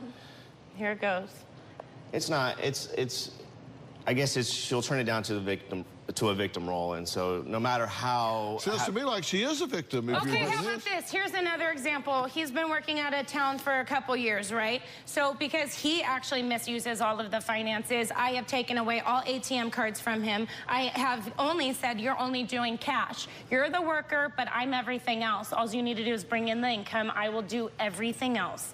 So he goes and he's working. He has $100 every week. I fill up his tank on Sunday night. He has a full tank of gas to get to work and to get back. He's gone Monday through Friday. He has $100. All he has to do is get food for himself.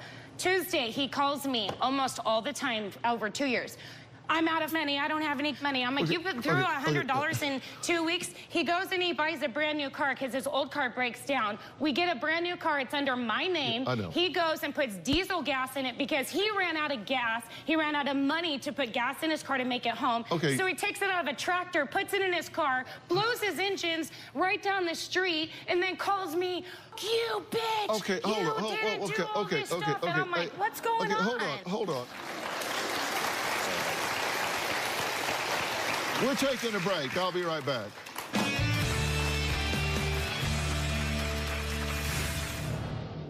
Think about where you actually believe this relationship is. I want you to walk to that screen and make an X where you think you see the relationship. And later... I love my kids to death. They mean everything to me. It's such crap, though. Like, I just feel like so much of it's always so fake. Because if you really do feel bad, you stop doing it. You don't continue.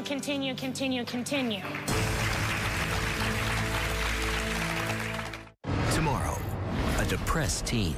Brandon wore a face shield to hide from the world. Now a transgender female. I am transitioning into diamond. And homeless. You are living in your mother's car. You've never had a job. No, never needed one, I guess. She took half of your money and went and bought a $2,000 wig. You're broke, yet you buy her $80 shampoo? Look at what you're doing to our mom. You think that's funny? That's tomorrow. Then on Monday, A Secret Inheritance. My wife didn't know about that. Now he's coming clean. I spent $100,000 gambling. I struggle to pay for college. That's Monday. When Seth rages, it goes up to a 10 out of a 10. Just a few weeks ago, He had parked his car in a non-parking, got towed. It was almost $500 to get the car out of impound. I had to go down to get the car. He was so angry with me that he looked at me, he's like, oh, kill you. And then his mom was right there, and he turned around and gave her this big hug, and he goes, love you. He's, thank you, thank you. And she turns around, walks away, and then he looks at me, he's like, instantly, he can totally turn it off and be a complete different person. It's the craziest thing. Both of you stand up and come here with me if you would. Just, you stand right here, you stand right here. Okay, now, I have a line up here that I want you to take a look at that goes from dysfunctional to functional. So if it's really bad, it would be down here. If it's kind of like, you know, what you figure is going on behind a lot of closed doors in America, it would be here. If you're like the Brady Bunch, just waiting for your own show, it would be down here. Okay? Now think about where you actually believe this relationship is.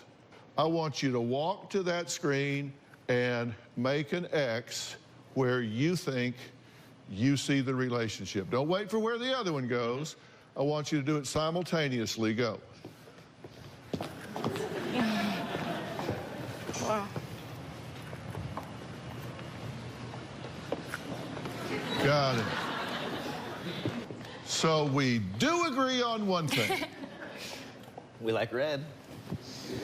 So you both agree that it's way... That's surprising to me that he thinks it's worse than I think it is. You've been married 17 years. Before you got married, you had friends that said, hey, you don't want to do this. I mean, hindsight, yeah. It was going both ways. Yeah. Yeah, I'll get to you in a minute. Okay. Those things went through my mind on our wedding day, of course. But you went ahead and got married. Yes. Not only did you get married, you decided, well, I'll have a child. Why do you keep getting in deeper? It's like things like, yeah, I don't know. I don't know the answer. I can't explain why I get in deeper and want to keep having more kids. He told you to have an abortion.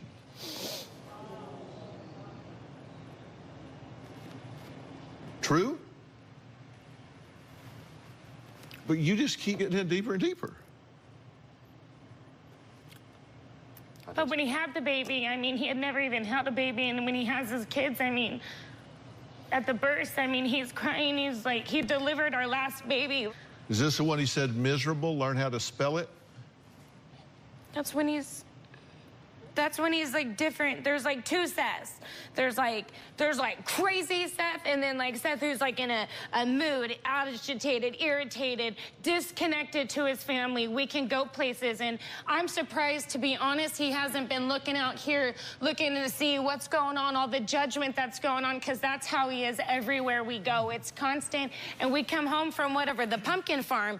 Did you see all these? Look at all these pictures, and he doesn't care. The memories of making anything with the kids, because he's so into other people. It's like, can you just get connected with our life, and maybe we wouldn't fight so much. Maybe I wouldn't be begging for you to hang out with me because you don't take me on a date or do anything of value with us. Your turn. Yes, the rage, I think there is some points where I do trigger. Now, I've never hit her before. I've never hit her. And now, I understand those words, those are threatening. You can't take any of those words back. I understand that. He doesn't understand I've never touched her. She's hit me. She's close fist. I've been punched, what, I can count now, probably about, what, 6, 7 times now? You say 4, 6, 7 times? But I'm the one that's gonna go out, and I'm the one that's abusive and beating you and beating our kids, or I really don't understand. I think you just, you know, these actions that maybe you're missing the love from somebody. That's why we have so many kids, is because they're unconditional love. You get that love from all the kids. Just they never stop loving you, and I think you might be missing that. And so, what's your ownership in this mess? I got so much ownership. I've created chaos for my kids. I've created chaos for my wife, for myself. How do you answer yourself when you say, "Why do I do this?" It's mixed. It's mixed. I look back when it's all said and done, I'm like, damn, dude, that was not right. I mean, all the bad words you can say, just the acts were not right. But he never apologizes. I have a tough time apologizing. You say you don't hit her, you kick the car? I do. I do. I throw things around her. Here, you kicked the car door in. I did. And it's his car. I mean, it's under his name. It's my car for the kids, but it's his car. He kicked his own. It's so this stupid. is me talking to him. It's so stupid, and then he has to pay for it. Hey, what? Here, eye contact here. This is me talking to him. But if I need any help, I know right where you are. Okay? I know right where you are. And you'll be the first person I come to. Line 1, okay. I'm not proud of it, Dr. Phil. I'm not. Do you think this is just immaturity? I think when I get in my, of course, yes. I think when I get in my rage, I think I act like a 10-year-old boy, but I don't know how to get myself out of that rage. I don't know. Something triggers it, and I put blame on my wife, I put blame on my kids, I put blame on my work, I put blame on everything, so. Are you a loudmouth? Sometimes. Are you a bully? I used to be. Are you immature? Of course. So these are objectives that you would want to change? Yes. You've heard from Jen, so let's meet her mother and find out why she says her son-in-law Seth is not allowed in her house. We'll be right back.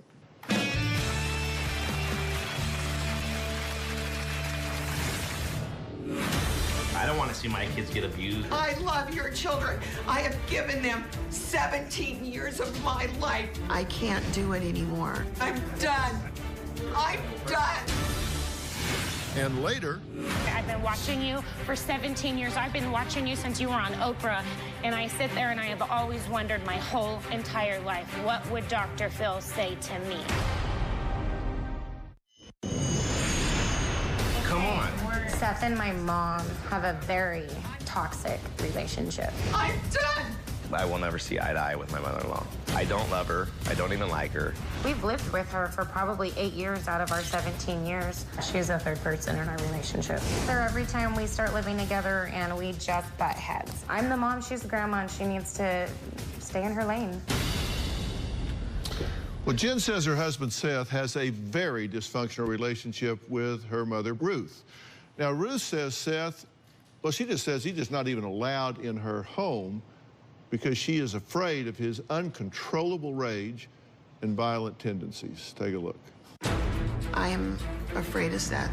When Seth is very, very angry, he becomes explosive. One time, my grandson was sitting on the piano and I asked him to get off. Seth goes, "Leave your hands off my son. Do you hear me? Do you hear me?" Seth can be verbally abusive to the children. My granddaughter had spilled some milk and he called her a little. She is 6. My grandson has called me in a panic, crying that his dad is in a rage. I do not feel safe around Seth. He said a number of times, "I know how to break a person's neck." If you really did care about the kids, you wouldn't threaten to kick the kids out every other week. You don't even let them sleep on a bed. You make them sleep on a couch. To try to support my daughter has been very, very difficult. I would like Jen to see that they are not good together.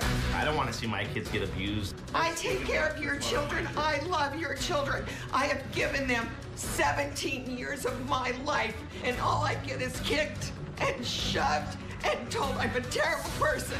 Jen and the children are currently living in my home. Every time Seth goes crazy, I'm the one that has to hold everything together. I can't do it anymore. I'm done. I'm done. Thank you for being here. Thank you. When you say you're done, what does that mean? I'm done dealing with their relationship as far as trying to support them. And my fiance said, I can't be here. We need our life together to start. And that's where it's just, I'm just so worn down from it all. So you're engaged? I am engaged, yes. Congratulations. When are you going to get married? My fiance said he will not marry me until Jen and the kids move out because he wants us to be together, just us. And so we don't have a real date. because she doesn't have a date that she thinks she's going to be able to move out with the kids. So he has some common sense. Yes, he does. Very smart man. Yeah. Do you think she sometimes provokes him? There's been a number of times when she'll be very upset on the phone, really yelling at him. But at the same time, Seth is a bully. Seth has been up in my face. No matter what I do to help this family, he's charging at me like I'm ruining his life. And it's her fault. And it's all my fault. And I'm going, I'm taking care of your children. I'm stepping up when I know the two of you have difficulty stepping it up and taking care of your children. There was a point in this family chaos that a shotgun was involved. Jen and Seth got in a big argument. All of a sudden, Seth came and he started banging at the door right here. I was coming up to the door, banging on the door. He just kept saying, let me in. He was just like in a rage. My cousin was living with us, and he had grabbed his shotgun. He was fighting with my cousin, and Seth took it. He put it up like this and said, you want to end me? You want to do this? Then do it. Rage went into me. I basically wanted to take him out. Everybody thought I was extremely crazy, so they ran, hid, called cops. It was the scariest night ever. I thought for sure that we were not going to make it through the night.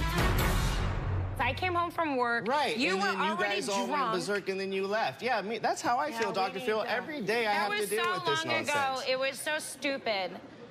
Yeah, well, I'm just bringing it up because it was a long time ago, which means this has been going on a long time. All right, next we're going to hear how Seth and Jen's constant fighting affects their children because they do it in front of them. Their 16-year-old son has a lot to say.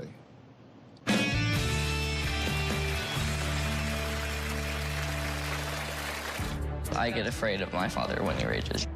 He's grabbed me by my arm and one time with my neck. He grabbed me by the neck like this and lifted me like 2 or 3 feet off the air.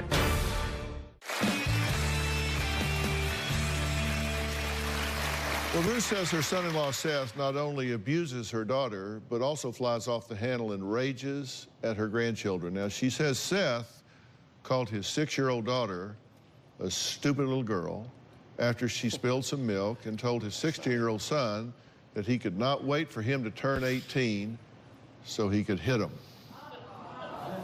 Well, let's hear what their son has to say. I get afraid of my father when he rages. When my dad snaps, it's him talking as loud as he can, spitting everywhere. He's grabbing by my arm and one time with my neck. He grabbed me by the neck like this and lifted me like 2 or 3 feet off the air. This past year, my dad punched a hole in the wall. My mom had gone crazy on him. I had to stand in between them to like try to stop the fight. My dad said like, is this the day that I'm gonna hit you? It was definitely scary. My parents fighting has definitely affected me in my school life. I've always been an A/B student. This past year, I actually got an F. My little brother and the little sister, whenever they hear the fighting, they'll tend to run off into the corner. I would call myself the protector. I'd tell them to go into a different room or like close your eyes and just turn around and go. I fear one day that my dad will definitely either hurt my mom or one of us. What do you think about that?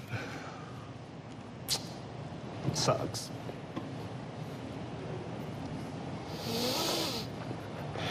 Embarrassment, not even.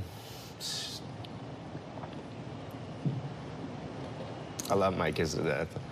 You're a kid, you know, your flesh and your blood, your kids. I mean, they mean everything to me.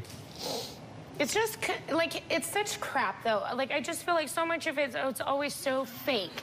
Because here's the thing is, he's been like this, but then, like, he'll still, like, you know, go home and then he'll start yelling at them again. Like, he feels bad, but then he just doesn't stop doing it.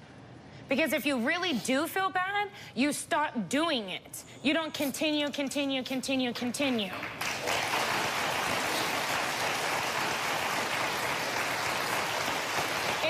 It's trying to make sense all the time out of nonsense. And that's what I feel. That's why I've been watching you for 17 years. I've been watching you since you were on Oprah. I have had my entire relationship since you've had your show. And every single every single episode I have watched, and I sit there and I have always wondered my whole entire life, what would Dr. Phil say to me?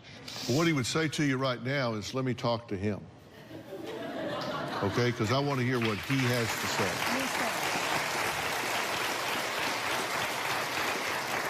What do you want this 16-year-old boy to be saying to himself? The most powerful role model in any child's life is a same-sex parent. Mm-hmm. So you're the most powerful role model in his life. What do you want him saying to himself? Man, I don't want him saying the things he's saying of just not having that confidence. Okay, but now answer my question. What do you want him saying to himself? That he's, I guess, full of himself. I want him to be just excited, happy. I mean, I don't want him to feel like me. Why don't you model things differently than what you're modeling? Because you're the most powerful influence in his life. Course. So you're teaching him chaos. You're teaching him emotional meltdown. You're teaching him rage. You're teaching him disrespect of women. You're teaching him all of the things that you're saying you don't want him to be.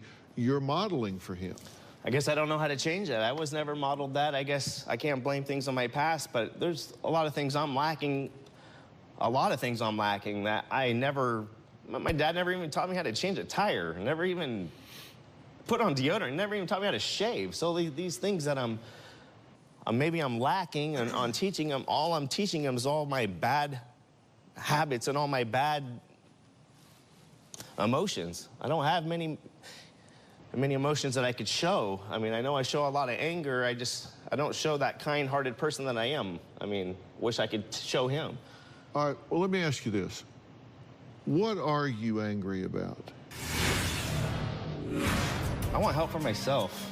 I need help to learn how to... Just tired of the chaos.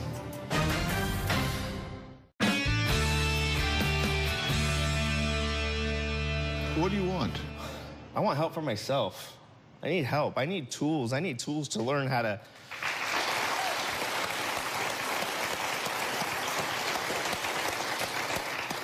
Just tired of the chaos. And if you had those tools, how would you feel? I wouldn't even know. I would be able to express myself because right now it's... I either don't say anything at all and I just bottle it up or...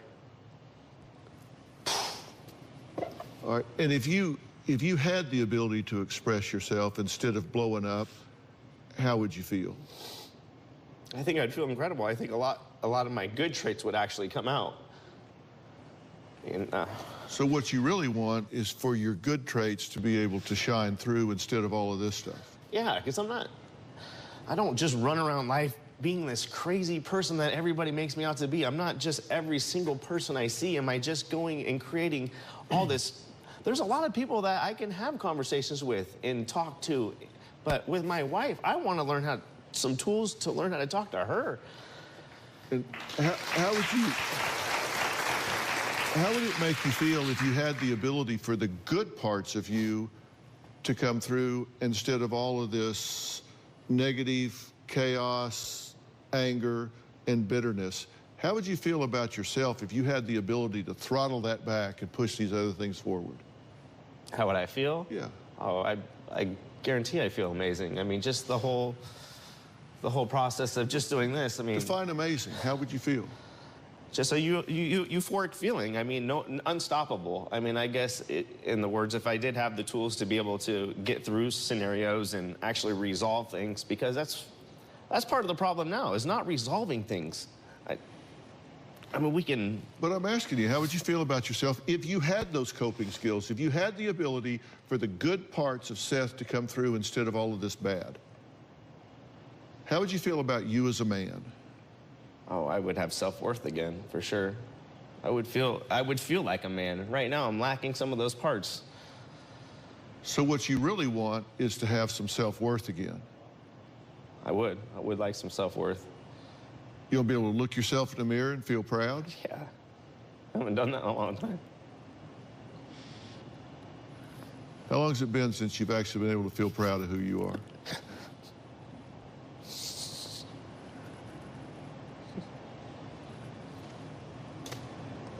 been a long time. I don't even think since I was a kid. If I can show you that, if I can show you that, if I can give you the skills to do that, are you willing to do the work to achieve it? Oh, yeah. Yeah, no ifs, ands, and buts. Because that's controlled by you. Doesn't matter what she does, doesn't matter what she does, doesn't matter what anybody else does. This has to do with you. It's for me wanting to be better for myself, for my kids, for my wife, my mother-in-law. This has to do with you, whether she gets better or not, whether she stays the same or not, of course. whether she's perfect or imperfect. This has to do with you. I've always felt that way. Well, okay, we'll see. Jen says she wants to know if she is messing up her kids' lives if she stays in her marriage to Seth. I'm going to tell her what I think, and I'm going to tell these people what I think they need to do, and I'm going to be very, very specific.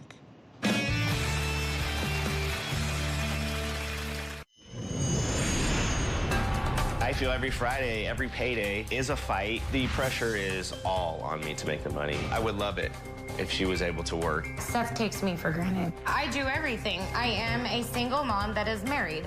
I wake up with my kids, brush their teeth, grocery shopping, cooking, laundry, everything. It's still not enough. He's never happy. You have to make a decision about whether you want to continue to complain but take no action, or whether you want to change this situation. And here's the deal.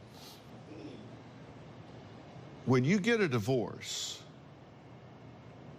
you don't solve a problem, you just have a new set of problems. Right. You think you get a divorce like, whoo, boy, out of that mess. No, you're not. You have 6 children together. You just have a new set of problems. I would much rather both of you say, we're not getting a divorce, and we're not staying married like this anymore either. Yeah. Okay?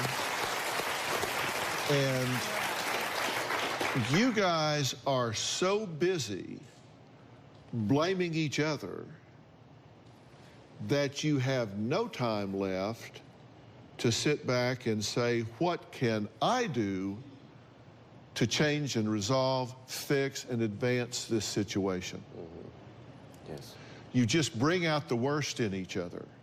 And then you add money problems on top of it, kid stress on top of it. You put all of these things on top of it, and it just starts to show cracks.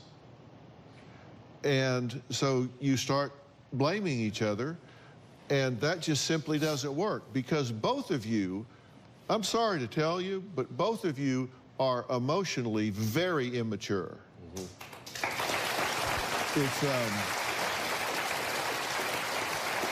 This really sounds a lot like a high school fight in the cafeteria. Yep. Yep. It sounds like a high school fight in the cafeteria. The only problem is there are 6 innocent children caught in the crossfire. This situation needs a hero, and it needs to be you. And I believe that you do what you do. People turn to violence and name-calling and kicking walls or hitting people when they run out of socially acceptable ways to express themselves. They do it because they just don't know what else to do. Right. And you need to learn how to do that, and you need to learn how to do that. And neither one of you, no, if I gave you two a test on how to be married, I guarantee you would get an F. You did no premarital counseling before you got married. You ignored warning signs that both of you had to have seen when you did it. You just went into it. And that's just crazy in America. When you go get a driver's license, you at least have to demonstrate some competency to get the vehicle up and down the street. But to get married, you just have to pay $2 and sign up. You don't have to show any ability whatsoever. We didn't even get married, though. I mean, yeah, it doesn't even matter. Okay, that's a real pertinent point right now. It's not a matter of paperwork. It's a matter of the fact that you are together as a couple in a family. and you aren't coupling very well.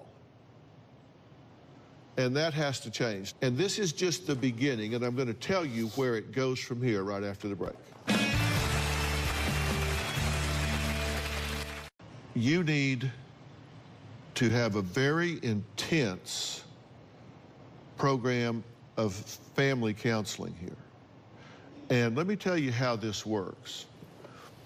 This means you have to have, this is like negotiating peace in the Middle East. Okay, this starts with a family plan where we come in and we set up boundaries and we agree what happens and what doesn't happen in front of these children. Okay, so there has to be family counseling that sets up what the dynamics in the home are going to be, what the rules are going to be, what the guidelines are going to be, what the boundaries are going to be, what the priorities for the nurturance of these children are going to be.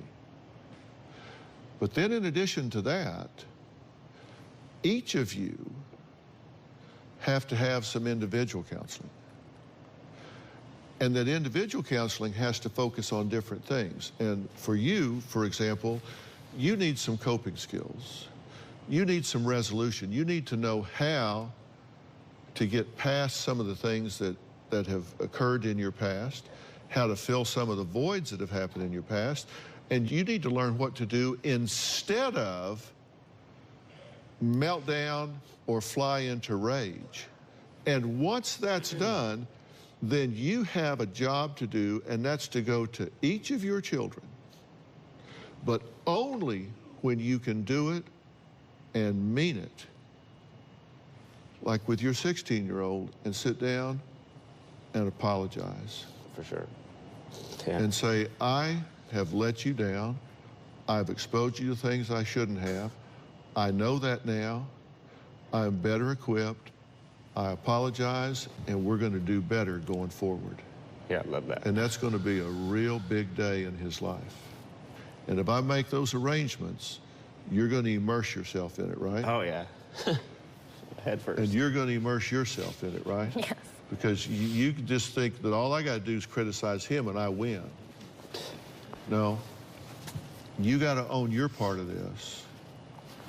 And you've got to support him in getting better. You've got to support her. Yeah. And we're going to start putting that in place right away. And by right away, I mean right now. Fair enough? Okay? Fair enough? All right, we've got to stop. I want to thank all of my guests today. I often say that when people come on this show and I say goodbye, that may be the end of this, but it's just the beginning of our relationship, because the work starts now, the change begins now. And we'll keep up with you guys and let people know how it's going. Thank you. Fair enough? Thank you. All right.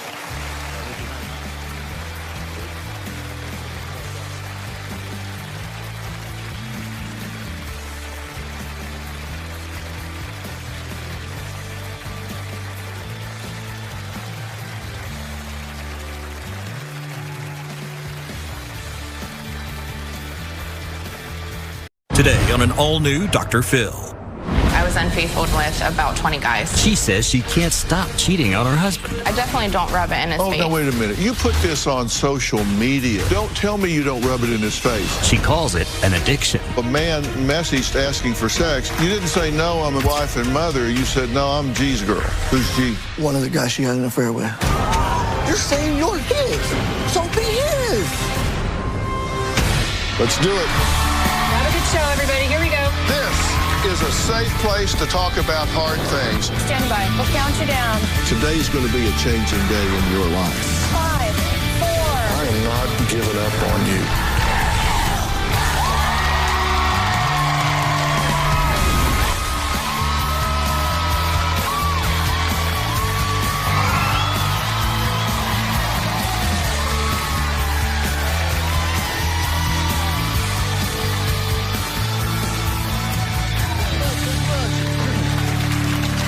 Angela and her husband Dan seem like the picture-perfect couple.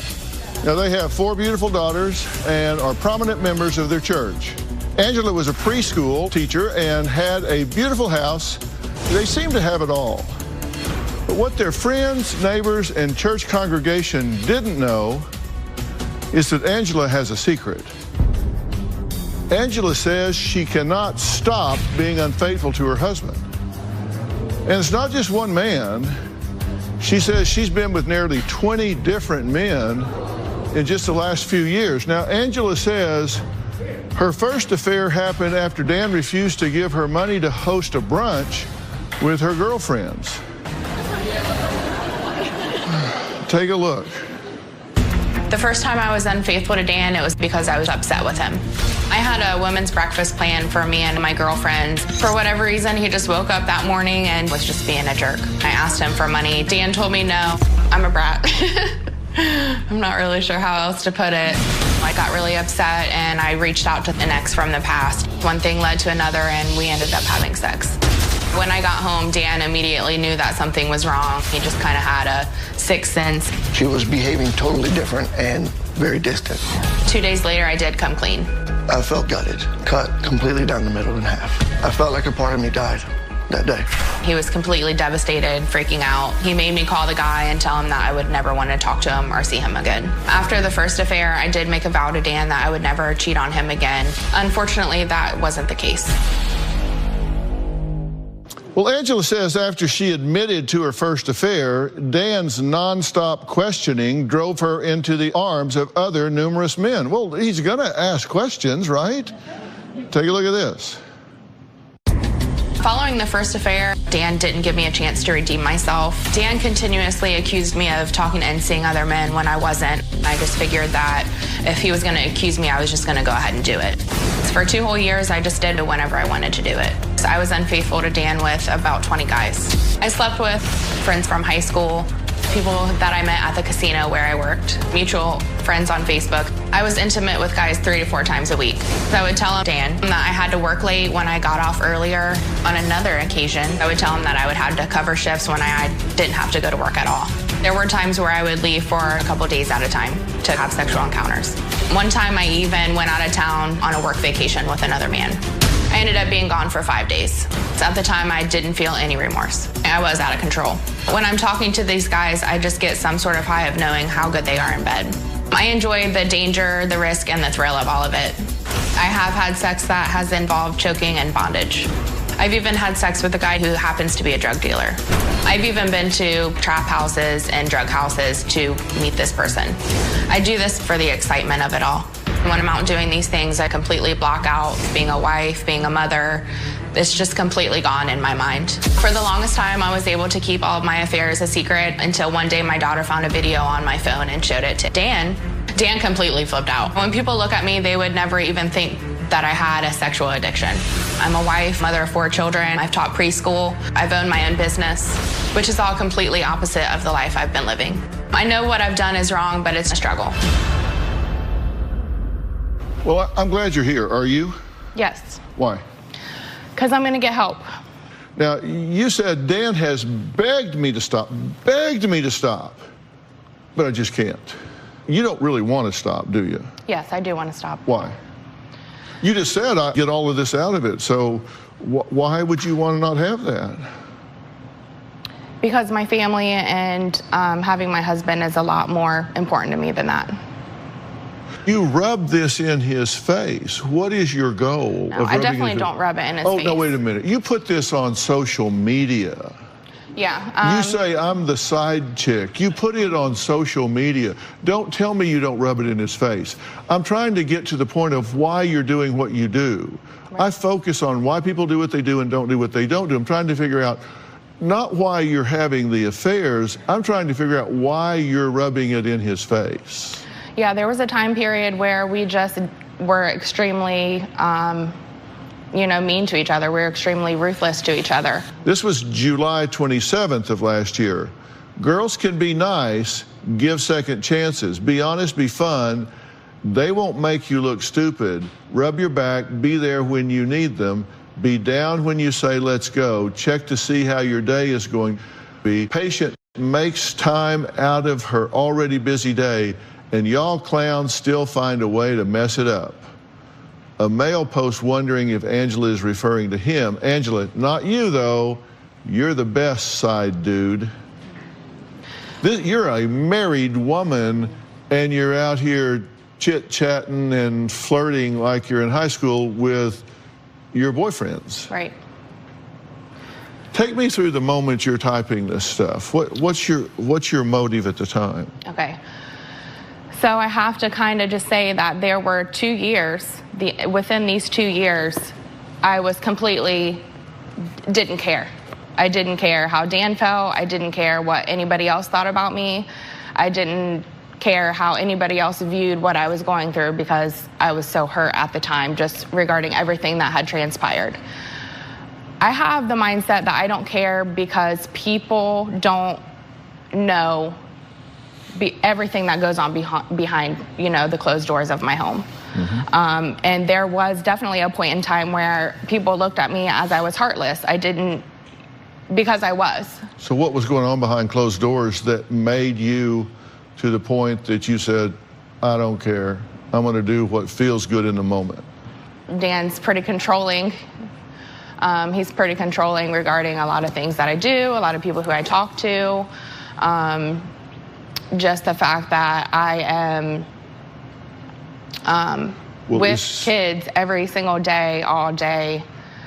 I feel like I don't have any kind of adult interaction sometimes, and that's not everybody can do what in the field that I was in. Well, so was he proportionately vigilant? Sometimes. You say he's watching what you're doing. It sounds to me like he needed help to watch what you were doing. Yeah, I wasn't able to go out, go have a drink with my girlfriends, go out to dinner. Just basically anything that I wanted to do was not a good idea to him unless he was there.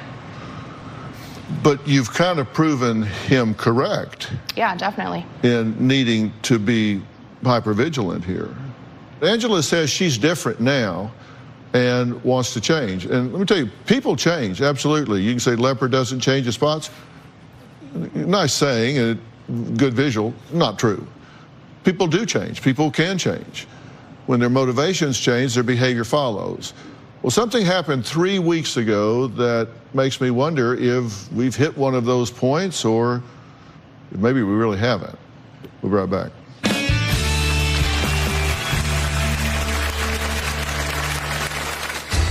Angela has no shame. She's come home with hickeys on her neck. She's had unprotected sex. When Angela would come home, she would act nonchalant, like nothing happened. And later, when this last affair happened, and she wanted to please let me come back home, said, no, you need a different level of help. This is that different level. Hear me. Most of my affairs have just been completely about the thrill and the excitement, but there have been a couple that were emotional. I had an emotional affair with one guy. He would tell me that he loved me, but I wouldn't say it back. Another time, I formed an emotional relationship with a man at the casino where I worked. He was also married, and we talked every day. We both would say, I love you, but it just became too much of a heavy emotional connection. I had to break it off, even though I was really emotionally attached to this guy, because I knew I was getting into something that was wrong. Well, Dan says his wife, Angela, often packs a bag, turns off her phone, and disappears for days at a time to have sexual liaisons with other men. Now, he says the hardest part in all of this is that he doesn't think Angela is capable of stopping her cheating ways. Angela is not capable of being faithful right now. Angela has a huge desire for men to tell her she's beautiful, and if she doesn't get that affirmation, she will go find it. The last 2 years have been an absolute hell. There were times where she would pack a bag and she would just be gone. She would turn off her phone, social media, her location finders. It was like she disappeared. When Angela would come home, she would act nonchalant, like nothing happened. Angela has no shame and does not respect our marriage at all. There have been times where she's come home with hickeys on her neck. I know for a fact she's had unprotected sex. On top of that, she has rubbed her affairs in my face. One time she sent a message to me on Instagram that said, it doesn't feel so good when I mess with somebody else, does it? On multiple occasions, I came across posts on social media with her and other guys. When you don't get to see your boyfriend on Valentine's Day until after 9 p.m., hashtag you're the side chick. She's telling the guy she was having an affair with that she's a side chick, and that's just how it's gonna be. I was dumbfounded. I couldn't breathe. Last summer, Angela and the guy she was having an affair with had a falling out. This guy got upset and sent me a video of them having sex. It was the most horrific feeling I've ever felt. It got even worse. The same guy posted prerogative pics that she had sent him on Facebook for everyone to see. One time, my daughter brought me Angela's phone and was showing me a video of Angela kissing another man. I was beyond furious. At this point, I don't know if Angela can change or even if she wants to change. Well, Dan, thanks for being here. This can't be a fun topic for you. Not at all. Do you want this marriage to work? More than anything in the world. Is it past that point? I don't know. You've not hit the point where too much is too much? We're here today because I'm there. You thought she had been involved with as many as 5 men, right? Right. How many actually have you been involved with? About 20. What's your reaction to that? Disgust. Just mind-boggling. I don't get it. I don't understand. I don't understand our mind process. I don't understand the decisions, where it comes from, why I can't be enough. You've said that that annoys you. Sometimes. I don't think it's just pain, but sometimes he can just be like over the top. Like, I understand that it's hurting, but when it's like a continuous. But when the cheating is continuous, the hurt is continuous. Of course it's going to be pain. Of course I'm going to react probably like not, well, what's normal to reacting to this? Is there a normal behavior? The normal response would be to look at her in your rearview mirror. Right. That would be the normal, that's the typical response. I mean, statistically, people always ask me, Dr. Phil, can couples survive infidelity? And the answer is yes, they can, but that doesn't mean they will, and it depends on the level, the magnitude, and whether or not the partner weaponizes the infidelity. And you have weaponized this infidelity. Men have sent videos to you having sex with your wife. And you knew those videos were being taken, correct? No. A lot of the times I was just intoxicated and wasn't fully aware. Now, just 3 weeks ago, Dan says that Angela called him and confessed that she had cheated yet again. But take a look at this. I've worked really hard in the last 6 months. I've been extremely faithful to Dan, but I just slipped up about 3 weeks ago and had an affair. While she was at the job interview, I had access to her messenger, and a guy she previously had an affair with sent her a message about getting together. Dan totally freaked out. Something clicked in my mind. If he was freaking out about it, I might as well just go out and do it. So I did. I went to go see my friend, and we got a hotel. She basically demanded to come back home and told me that we were going to get through it and work it out. I was like, no, we're done, but here we are. Then you say 5 days ago, a man messaged asking for sex, and she declined because, quote, she's G's girl. That's correct. Who's G? One of the guys she had an affair with. You have not only disrespected our marriage, our love, our children, our house, our family, but now you're saying you're his. So be his. So you're saying you didn't say no.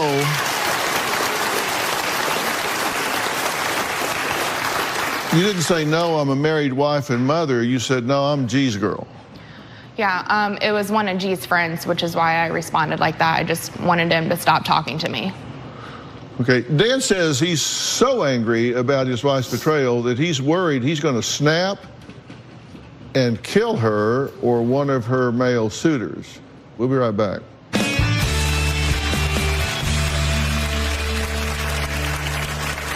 There's this rage I have that stems from her countless betrayals and lies. This is what he's decided to do to my bathroom. Dan told me that he was going to end up killing me. I'm going to snap. And later, if there's anything worse than what she's doing, it would be what you're doing.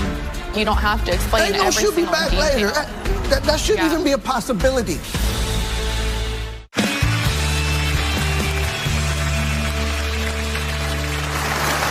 Dan says his wife's blatant disrespect and multiple extramarital affairs have left him angry and often unable to control his rage. Take a look. Angela's infidelity has consumed me, and I've become completely obsessed over it. Following the first affair, it was horrible. Dan would cry every night. Other times, he would become extremely angry. He would just scream and yell, throw things, slam doors. At times, I've let my emotions get the best of me. There's this rage I have that stems from her countless betrayals and lies. Dan would go down in the basement and just punch a wall. One time, there was just blood everywhere from him just going at it at the wall. Back window busted, back gate busted. This right here is my mirror. There's glass all over the place. Another time, Dan had a meltdown, busted everything in the house. This is what he decided to do to my bathroom. Busted up the toilet, busted up the sink, all of my clothes. Was just completely ripped apart. Dan told me that if things kept going the way that they were, that he was going to end up killing me. I am concerned that one day I'm going to snap and hurt or kill Angela and kill one of the men that she's involved with. Okay, now guys, this is serious. This happens. You're playing a very dangerous game that you don't have the right to play. There are children involved here. There are children involved here. And when we got a 10-year-old, a 9-year-old, a 7-year-old, a 3-year-old, and every one of them deserves the right to not be caught up in a literal crossfire, not to come home one day and find mom and dad or mom or dad dead because somebody lost control of their emotions because the two of you were not mature enough to work out what's going on here. Now, your behavior is outrageous. It has to stop. You know that. I'm not telling you. You know that, and I actually believe you do want to stop this because I'm going to ask you a few questions in a second, and it's going to tell him why he should believe you want to stop this. And look, I'm not even going to get into whether you are the perfect husband or not. I have no doubt that you're not a perfect husband. There's only one of those.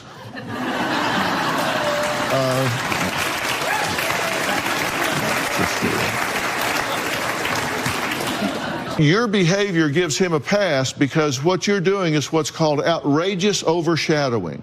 When one person's behavior is so outrageous that it overshadows the behavior of another. It might very well be that he has things he needs to change.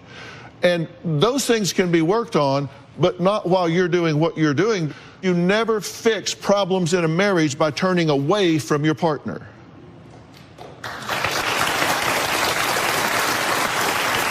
You get my point? When you go and have one of these sexual assignations with somebody, and you're going back home, and you're dealing with your children, how do you feel about yourself for what you have done? I try really hard not to feel, but I feel really horrible. What kind of role model do you think you're setting for your daughters? Definitely not a good one, and I've noticed that, the change, since it started with their behavior and things like that.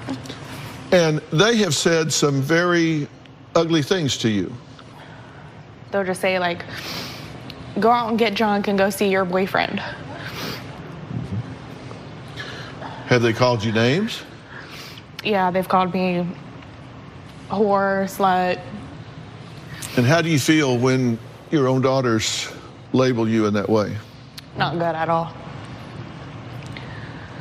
They didn't even know what those words meant before all of this happened. We'll talk more about that in a minute. Dan says not only has Angela abandoned their daughters during these sexual trysts, she's also put them in potential danger. What does he mean by that? We'll talk about that when we come back.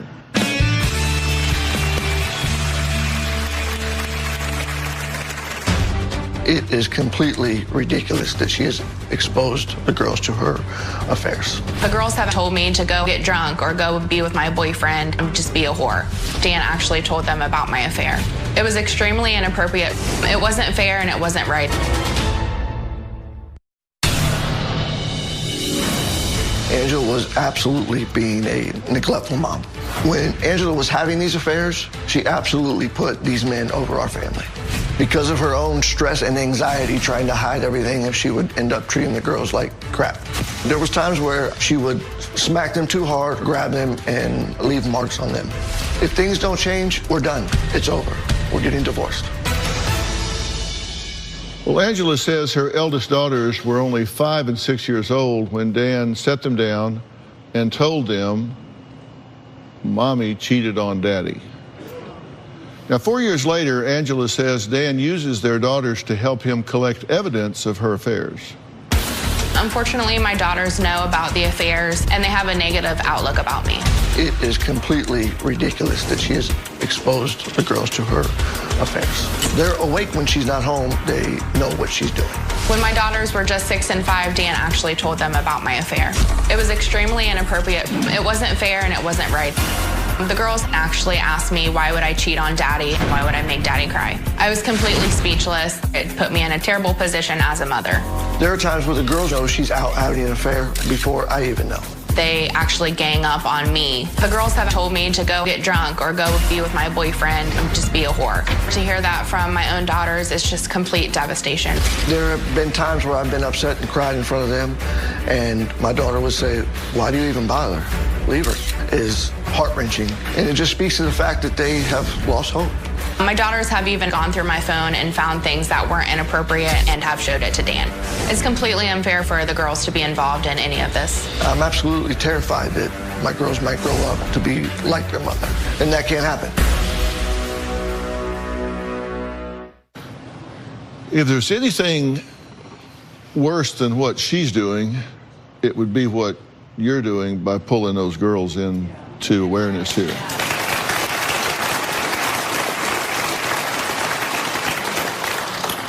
You just don't drag children into adult issues, and you just don't use them in this game. When she will call the babysitter and say, I'm going to see Daddy.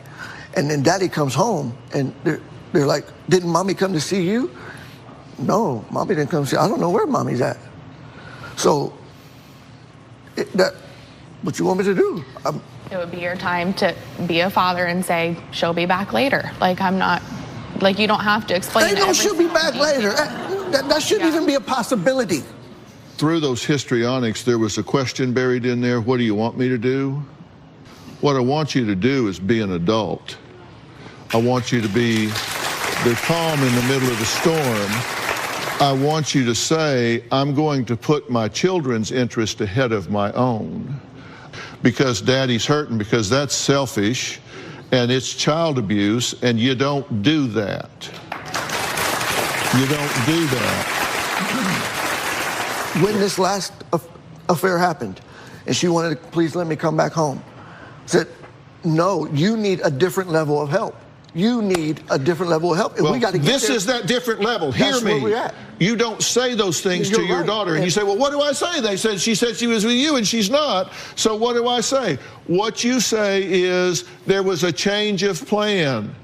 Don't worry about it. Let's go do something else right now. You handle that differently, because when you do what you do, you are recruiting them to your side against their mother. You have the daughters bring evidence. No, I don't have They have showed you videos of another man. I don't have them do it. They'll be on the phone. It's not like I set them up to do it. I didn't know anything was on the phone. Well, shame on both of you for putting these children in the middle. Shame on both of you for putting these children in the middle. So is Angela doing all of this for attention? I think I have the answer. We're going to talk about it when we come back.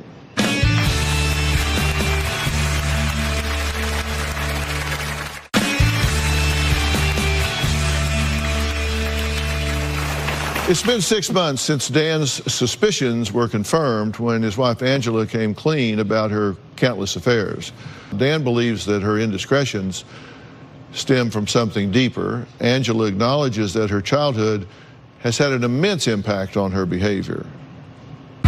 The reason why I'm experiencing some of these things today is because of the horrible things that have happened in my childhood. I grew up in a really rough neighborhood. I dealt with mental, emotional, and verbal abuse regularly. I was routinely physically abused by a family member who even broke my leg. From the time I was about 6 years old, I did sexual things with another family member for years, and a family member took provocative photos of me.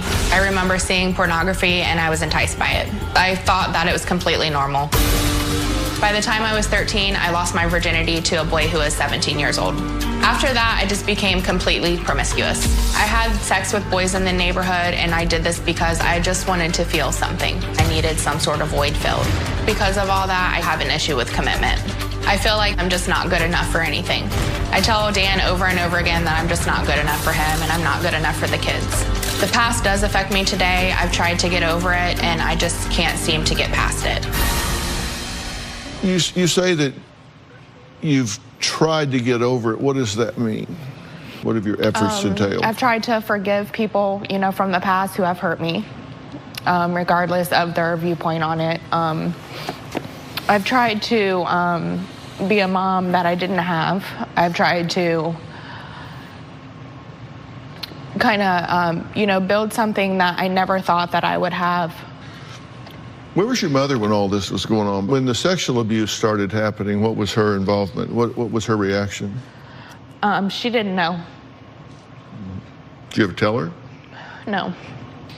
There are things you wish you had gotten from the adults in your life earlier on that you just didn't get. Right.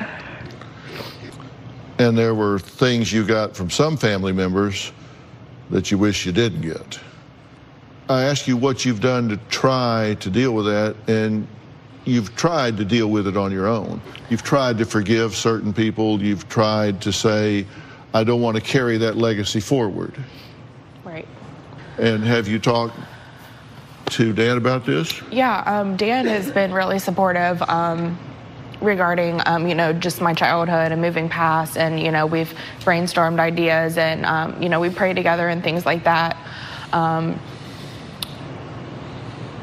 I had a conversation with my mom on the phone because it was weighing so heavy on me that I just needed to forgive her, and I just did a lot of self-reflection on, having a conversation with her.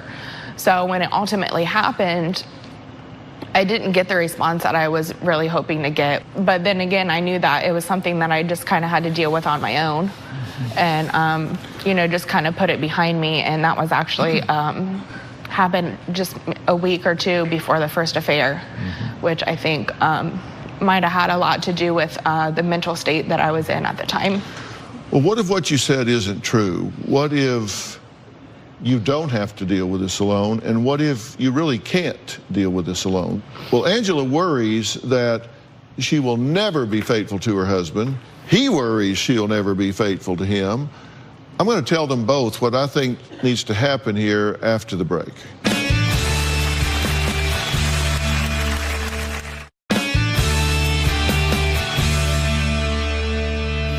Here's the thing. As we go through life, we all define a currency.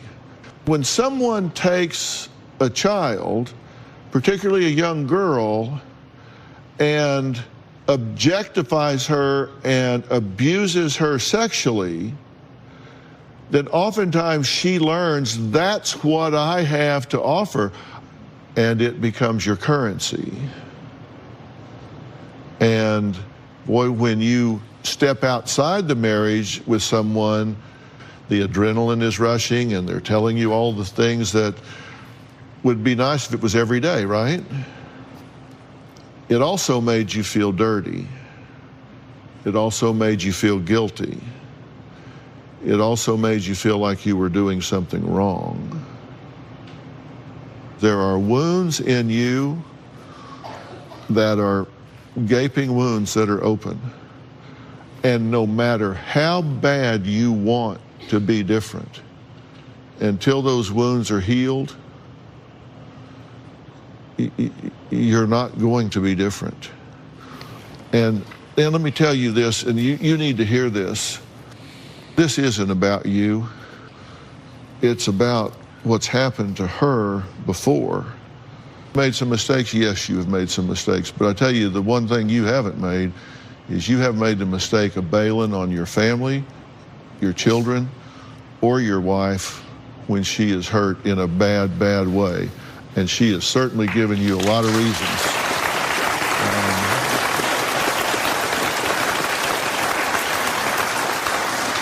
And it takes a man to stay plugged into this, and I'm proud of you for doing it.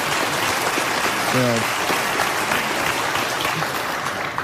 you do need help with this. I want you to meet Irene Jacobs right here. Irene, say hi. Hi. Hi. Now, Irene is the program director at Willow House, which is at the Meadows, and they have developed the framework of a program that deals with exactly what you're wrestling with here. And I say the framework of a program because they design very customized programs for each and every woman that they deal with. And Irene, you can help this woman, can you not? Absolutely. Angela, Willow House is the leader with women dealing with sexual issues, and my team of certified sex addiction therapists can help you to dig deep into the trauma that led you to use, as Dr. Phil mentioned, your body as a sexual currency. We'll take a look at the anger and shame that is in there and how all of this is contributing to this addictive process, and you will find that healing at Willow House.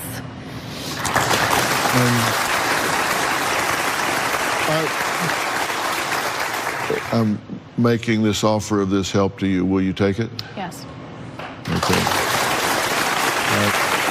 Switching gears now, if you think your family tree is complicated, wait until you hear about my next guest's unusual family tradition. We'll meet them next.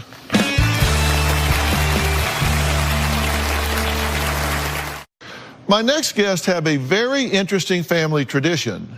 The women in the family tend to do everything together. That's not so unusual, but it includes getting pregnant at the same time. But now that their children are getting older, they want to start focusing on something else, looking and feeling their best. Now, Darlene and her daughter Christine were pregnant at the same time 9 years ago. But Darlene's Aunt Lydia says she wasn't surprised because same-time babies have run in their family since the 60s. Take a look. Looking at this picture, I realize we look like sisters. My daughter Christine and I happened to get pregnant at the same time. Yes, it's true. It just happened. This happened before with my mother, my sisters, including myself. It's a family joke that is a family tradition. We need to stop this family tradition because the family is getting too big. Looking back at it now, yeah, I can't believe we were pregnant at the same time. I know, I was radiant. I look stunning. You do. So now, instead of bonding over babies, we're bonding over issues with our skin. I found I have wrinkles, I have age spots, frown lines, uneven complexion. The changes that I'm starting to see in my skin would be the fine lines. My deep wrinkles and the lack of firmness in my face and neck bothers me. My plan is to stop the aging process before it's too late. I would like to stop the aging process altogether. I think our family needs a new tradition. We may be aging, but we want to look good doing it. Well, Christine, her mom Darlene, and Aunt Lydia are joining us in the audience. And also joining me here is dermatologist and spokesperson for the beauty brand No. 7, Dr. Sonia Batra. So welcome. Thank you. Now, so Darlene, did you and your daughter Christine plan to have babies at the same time? Definitely not. Oh, you didn't plan it? No. It just happened. So now let me get this straight. So Darlene, your 9-year-old daughter is Christine's sister, and your 9-year-old daughter is also Christine's 9-year-old son's aunt. And Christine, did I have that right? Yes, Dr. Phil, you do. It's a bit confusing, but the kids got it down, and they all get along really well. Okay, so that works. All right. So Aunt Lydia, you were part of this family tradition with your sisters and mom, right? Right.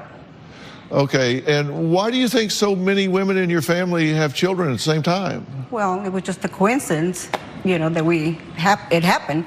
But we are very, very, very caring family, and we do everything together. Well, that's okay. We do everything together. That is a caring family. You do everything together. All right. I understand you ladies want to start a new family tradition, which is focusing on yourselves in particular, fighting aging skin. And I'm certainly no expert on that, but Dr. Batra certainly is. I'll leave this all to you. Sure. Well, I wasn't pregnant at the same time as my mom, but I do have 2 children, and I know how aging that can be. Yet there are simple and effective ways to fight the signs of aging in your skin. And one thing, if you want to do something together that you can all do, is add a serum to your daily skincare routine. But it's really important that you each use a serum that's right for your unique skin stage. Thankfully, the beauty brand No. 7 has 3 clinically proven age-defying serums that I highly recommend for all of you because they deliver younger-looking skin in as little as 2 weeks. So, Aunt Lydia, we're going to start with you. No. 7's Restore and Renew Face and Neck Serum is for women with deeper wrinkles who are also experiencing some sagging on their face and their neck. And what it does is it strengthens the epidermis, which firms the skin and helps to treat those deep wrinkles and neck crepiness. I always hear this word crepiness. What is that? What is crepiness? Well, let me explain. It is a term that we dermatologists use to describe texture. So if you think of crepe paper, it's that sort of thinning and wrinkling like on the gyms, neck. we used to. Yeah, like for paper. parties. Yeah. Exactly. Okay, I got it. Is there a serum that could help Darlene and Christine? Definitely. No. 7's Lift and Illuminate Triple Action Serum is ideal for Darlene. It's for women in that middle stage who, in addition to wrinkles, are starting to notice age spots as well as changes in texture. This one helps improve skin firmness and also has a brightening complex to even out skin tone. So for Christine, you mentioned that you're starting to notice some fine lines around the mouth. No. 7's Protect and Perfect Intense Advanced Serum contains hyaluronic acid, which helps plump the skin. According to the brand's clinical research, 96% of women showed a visible reduction in the appearance of those fine lines. So, ladies, it sounds like Dr. Batra and No. 7 have taken care of your skin concerns and crepiness. So what do you think? Great. It's so wonderful. I'm excited. Thank you. Me too. I really need it. I really need it. Well, ladies, there's some great news, which is that you can find all 3 No. 7 serums at Target and Target.com, and they're each available for under $35. But No.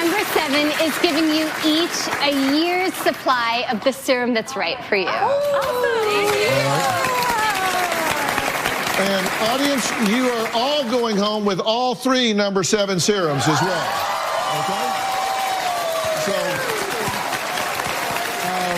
I'd like to thank all of my guests today. A special thanks to Dr. Sonia Batra. Thank you for being here. Thank you. And if you need my help with a life situation, I would love to hear from you. Just email me and tell me your story at drphil.com.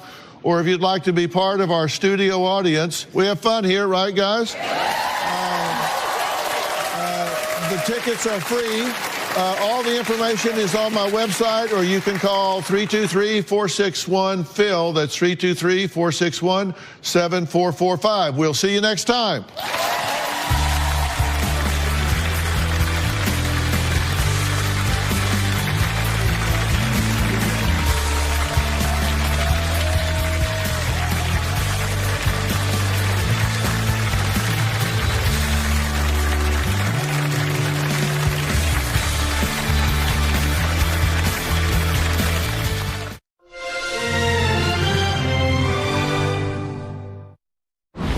On an all-new Dr. Phil. I'm not here to be your whipping post. I'm here to co-parent. I'm the one who's begged you to co-parent. You don't get a video call if you see her in the day. The prize is not the possession of the child, it's the progression of the child. You're standing in the middle of the parking lot. You raped me! Yeah, you didn't say that 4 years ago. You said it when it was convenient during a custody fight. You said I'm not giving her back. I never said I'm not giving her back. You think you are fighting for your daughter. You're throwing her under the bus, and shame on you for doing it. Let's do it. Have a good show, everybody. Here we go. This is a safe place to talk about hard things. Stand by. We'll count you down. Today's going to be a changing day in your life. 5, 4. I am not giving up on you.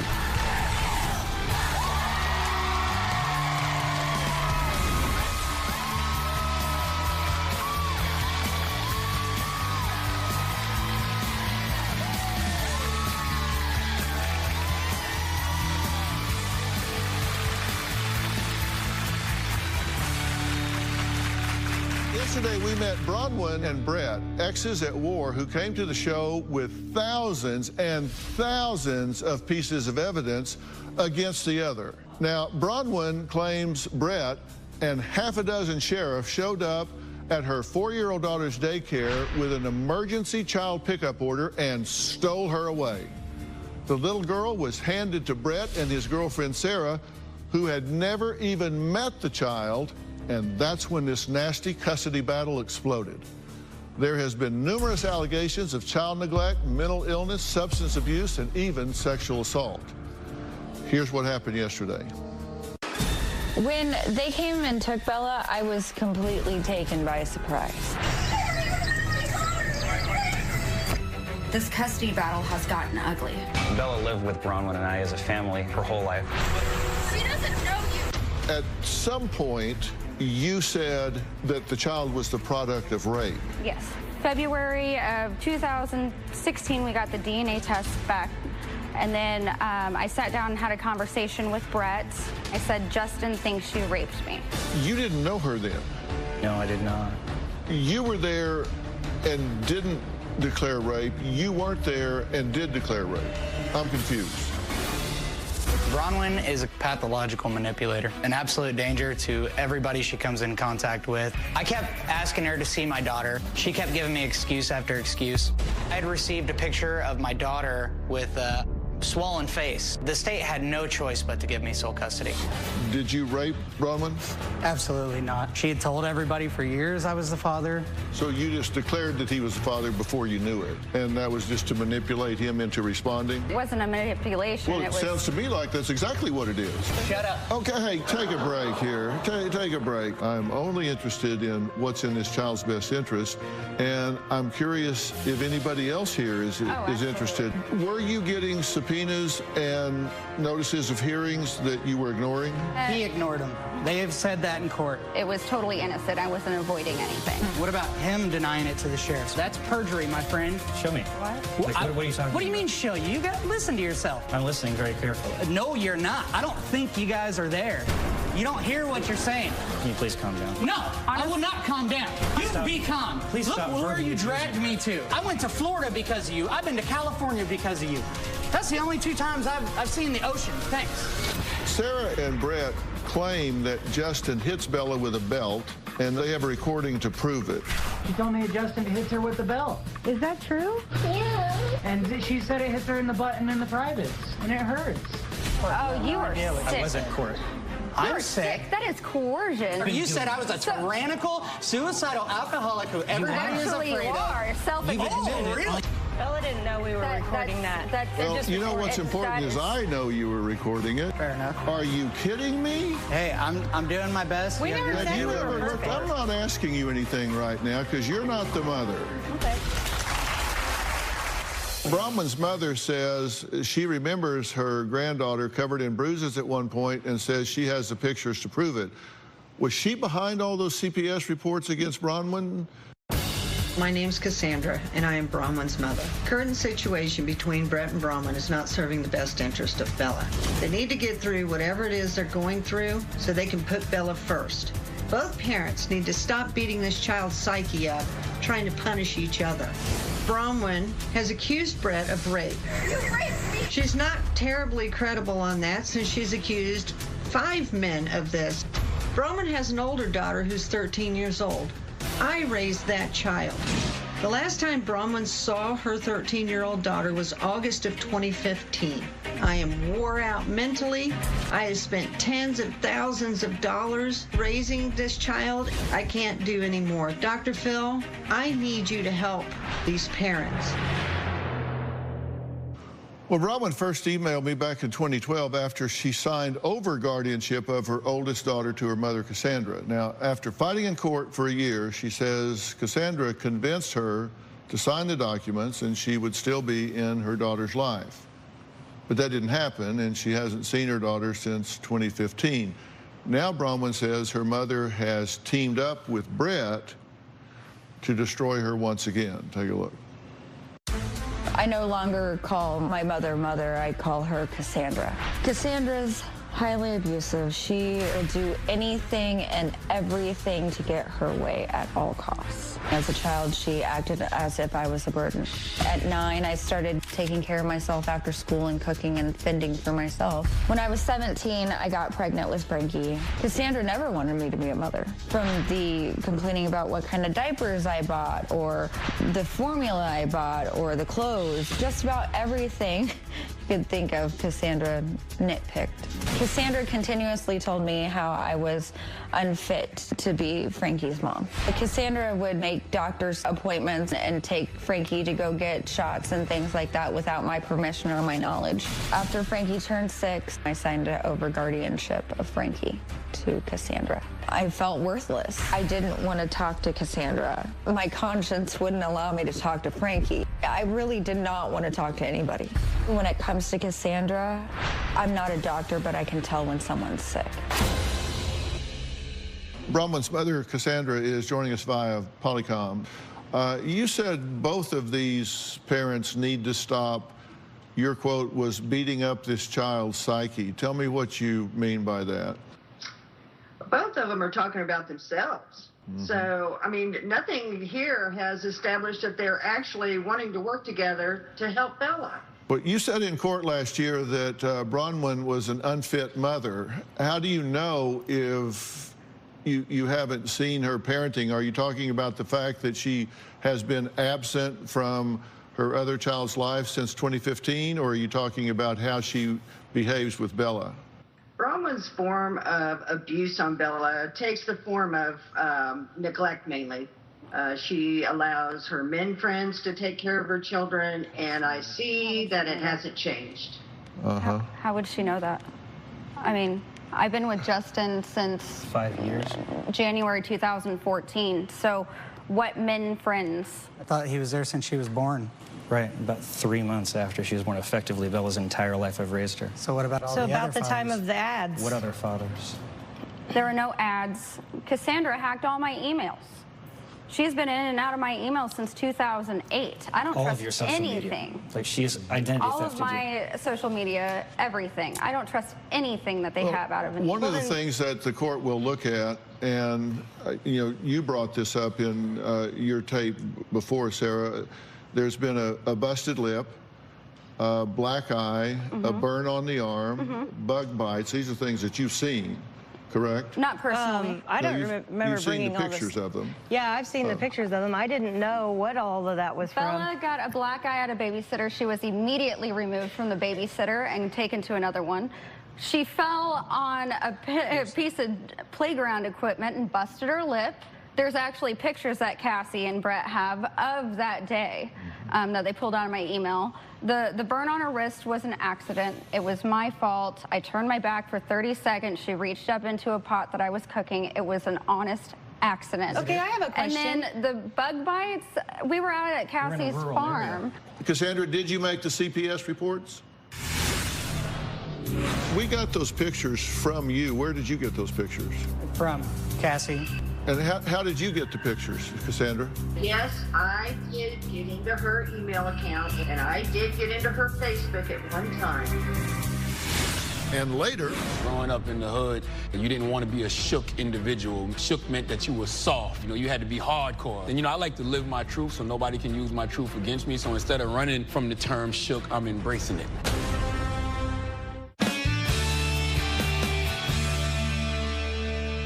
Cassandra, did you make the CPS reports?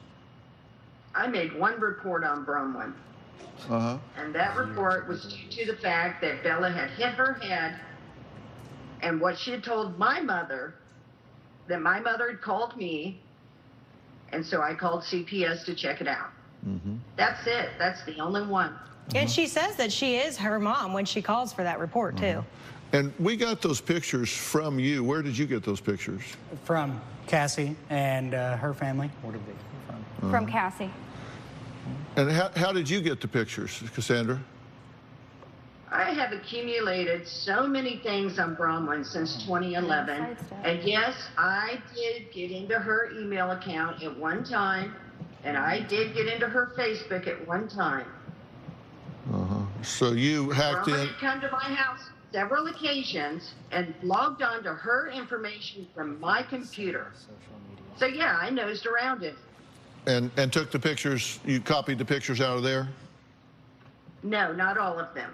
Some of them came from, I can't remember the upload server that was from. It's like Pixima or something like that. That's what I got a lot of them from. Well, here's what Cassandra admitted in court documents. That one, that you had hacked Bronwyn's social media and stole private information, that you gave Brett Bronwyn's messages for the custody battle, that you called the cops on Thanksgiving and said Justin shot Bronwyn in the head, and that you located Bronwyn in Florida and gave Brett the address and paid for the flight, and that Bronwyn should not have physical custody because she is unfit.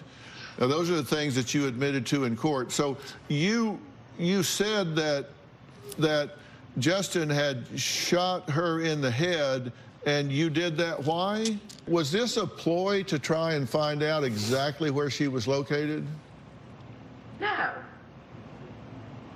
But once you did know where she was located, after the wellness check, you gave that information to Brett so he could use that in order to actually serve the proper papers and get the child, correct? I suspected where Bronwyn went.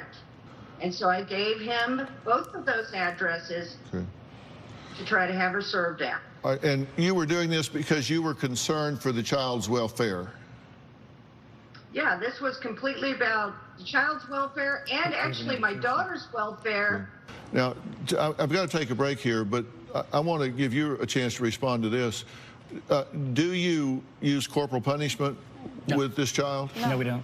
Actually, in our parenting plan at court, we were the only ones that submitted a parenting plan saying that we were not going to use corporal punishment. So they submitted It one. should have went without saying. We talked about it in mediation. You don't have one in your plan, and your plan was So adopted. have you spanked this child? No. No. Have you hit this child with a belt? No, sir.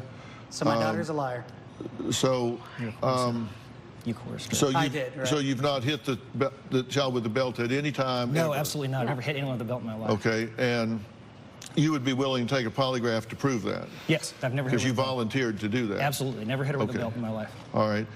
Brett wanted to know what I would do if I was in his situation and if this was my daughter. I will certainly tell him when I come back.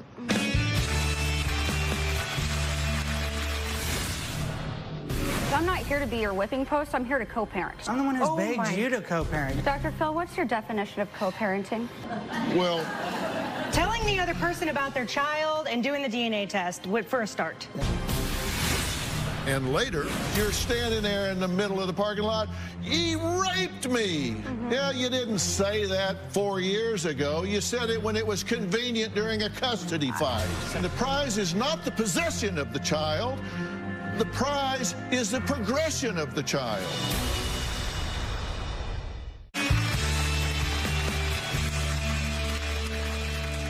Well, Bronwyn says her daughter has been stolen from her in a custody battle. She and her boyfriend, Justin, claim Brett and her mother, Cassandra, have teamed up to destroy her. Now, she also claims that Brett barely allows her time for court-ordered video visits. All right, I love you, monkey. I'll see you on the video call tonight. Bye, baby. Bye. Have her call me on video call when you guys land in Atlanta. Tonight's the video call night. Sure. You know, it says in the order you don't get a video call if you see her in the day. You're not. No. You're yes, Bronwyn. Okay. Well, I know.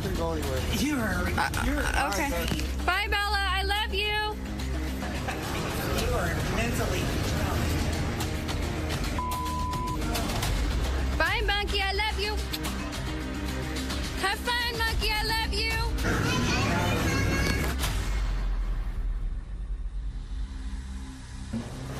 Okay. Did you see the message she wrote me before I got there? Asking you for the itinerary? You said, no, I'm not giving her back until you give me the itinerary. I never said I'm not giving her back. I said, it's no, I need the... on record, Bronwyn. Please pull it up. Does anybody have any questions for me? Yeah, I mean, You submitted a question, right? What is your suggestion, Dr. Phil? What would you do? What would you have done in my situation? I mean...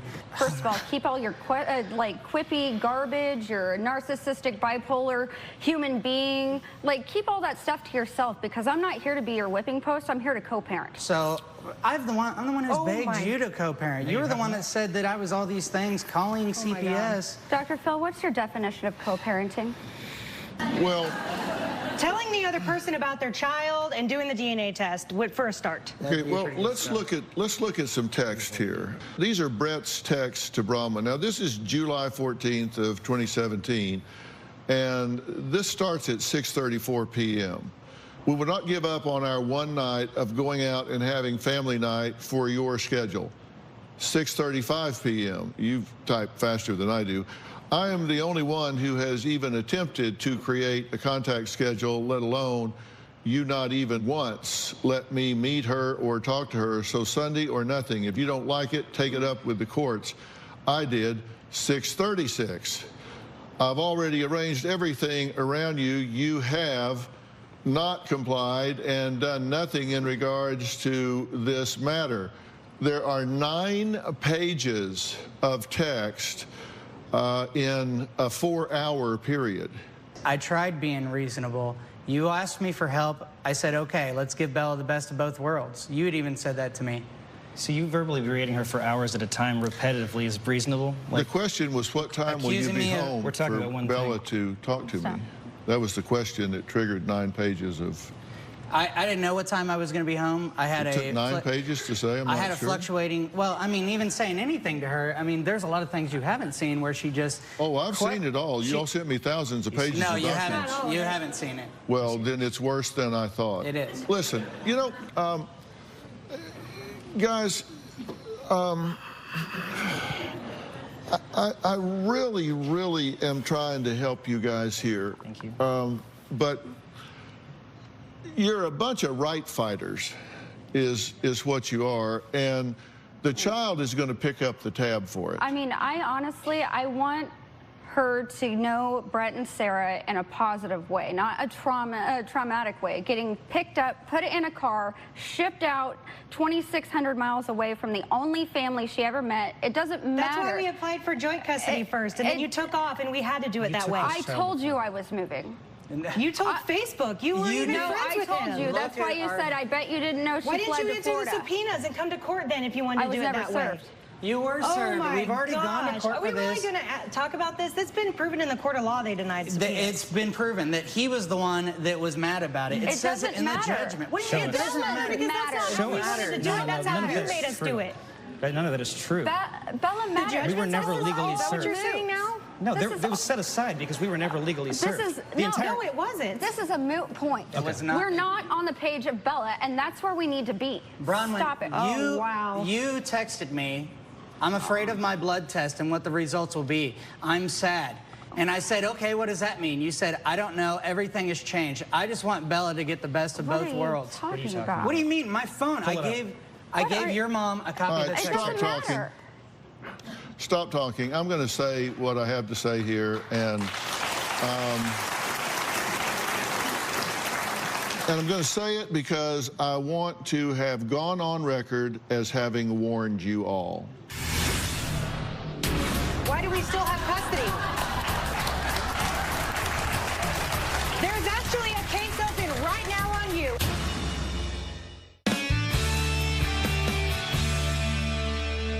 I'm going to tell you that it's kind of like this. You know, parenting and being right is on a continuum, and it's kind of like you can put it on a continuum, and down here is like, this is, you know, the real happy sort of family side of things. And, you know, somewhere in the middle is the reality of life. And then down here for a child is when they've got a real sad, mixed up reality that they have to live with. And, you know, at best, you hope you could at least get in to this range here. And, you know, what I often get is I get parents that come in and both of them are arguing so vehemently for their position that they just fight to the death for what they believe is right.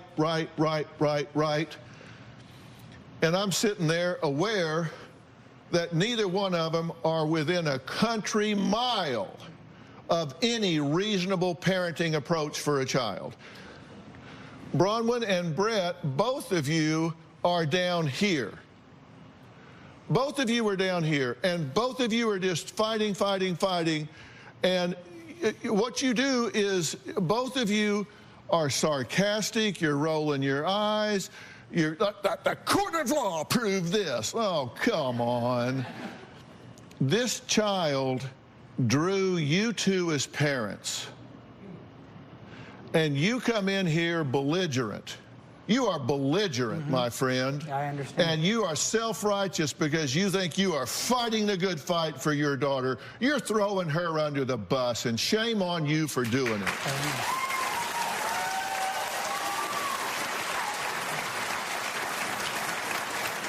And you're standing there, they come to pick your daughter up and take her away. I don't blame you for being upset, but you're standing there in the middle of the parking lot.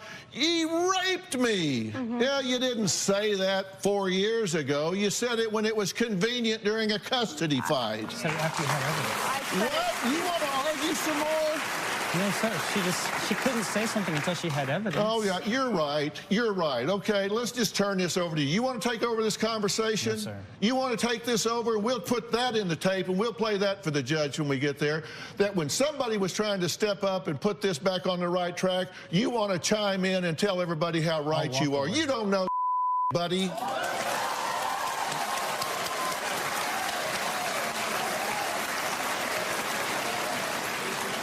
If you want to help here, you will support her in becoming reasonable in this matter and getting her back in the life of her daughter. That's what you need to be doing instead of enabling her in these ridiculous assertions. Both of these two are absolutely out of control of their emotions. Both of them are so engaged in the fight that they have lost view of the prize. And the prize is not the possession of the child. The prize is the progression of the child. And the progression of the child is to take it to the next level. And the two of you should be supporting that. You should be supporting him having a relationship with her that's in the best interest of the child and not sitting back and throwing darts at her because she used to be with him. If people think the reason I'm upset with Bronwyn is because she used to be with Brett, that's ridiculous. My problem is the things I'm hearing Bella say. That's my problem. I have a problem with what Bella says, too. Like, when she comes to me and says that you held her down and Brett hurt her privates. So I have to go and take her and make a police report. That was hearsay. Report it, Bronwyn. That was then hearsay. Why did Child Services tell us there was obvious coaxing there and not even open a case up? They did open a case. They did open a case. No, they didn't. Then why are neither one of us in jail? Why do we still have custody? There's actually a case open right now on you, and it is not closed. I want to thank everybody for being here today. We will see you next time. Coming up, a candid conversation with the charming host of iHeartRadio's The Breakfast Club. To come out and talk about this as openly as you do is a rare thing. And later, I'm just going to be honest with both of you. You guys have been very disrespectful of this whole process. If you want to roll your eyes and not do it, then don't. No, I'm sorry. I'm not rolling my eyes at you, Dr. Phil. Yeah, you are.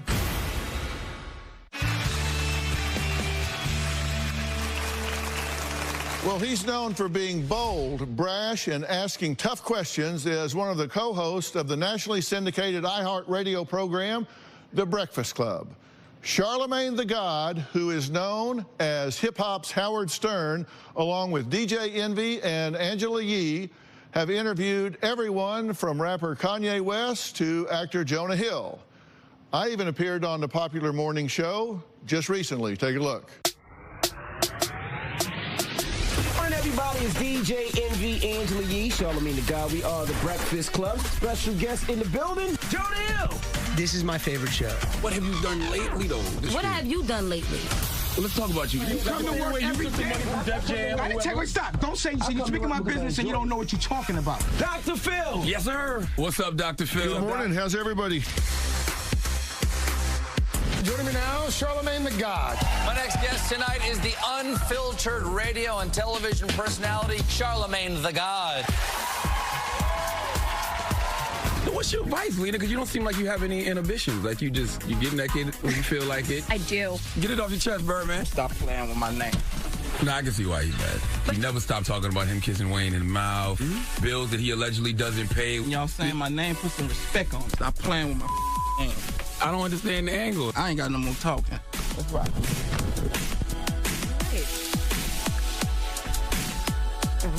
Grand opening, grand closing. To all the...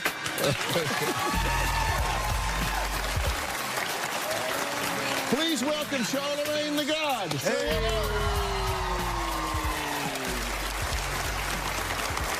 Your audience is like, what the hell did we just watch? What was that? Hey, I stayed for an hour. I Yes. mean, I was there for a whole time. I really enjoyed being there. We had a good time. Yeah, I enjoyed having you. You guys have some meaningful conversations about things that matter, and I think you're really breaking some ground with your audience. And you recently published your second book, actually, and it's Shook One, about how your fears and anxieties have propelled you to success. And I've read this book, and I'm going to talk about why I think it's really groundbreaking, but why did you decide to write a book about mental health? You know, that's interesting because I didn't set out to write a book about mental health. I just wanted to get a handle on my anxiety because, you know, I've had anxiety for my whole life. And 9 years ago, I got diagnosed with it. I remember I had just got fired from radio for the 4th time. As you can see from that package, you could probably see why. But I got fired from radio for the 4th time. I was like 31, 32 years old. I had to move back to South Carolina from New York, living with my mom. My daughter was like 2. My now wife was back living with her mom and dad. And I remember just driving down the highway feeling like I was about to have a heart attack, like, you know, heart beating fast, shortness of breath, even convinced myself my arm was going numb. And I went to the doctor and he was like, you're fine. You got an athlete's heart. And he was like, do you suffer from anxiety? And I was like, no. And he was like, it sounded like you had a panic attack. He said, are you stressed about anything? I'm like, hell yeah. So in my mind, I'm thinking that all I got to do is get me another job, get back in position, and everything will be fine. But then, you know, 7, 8 years later, I'm 39 years old, and things are overwhelming because life is good, but a lot more pressures come with that. So I just decided to say, you know what, let me finally start going to therapy to get a handle on my anxiety. When you're sitting with a therapist, you start unpacking things that you didn't even realize was there. Right. You know? Yeah, one thing leads to another. Oh my and then God. Another. So you get to the source of your PTSD and then trauma from things that happened to you when you was younger, and you know, daddy issues with my father. Like, I thought I loved my father. Then I started hating my father. And then I started loving him again. It's just like, you know, so that just turned into that. Yeah.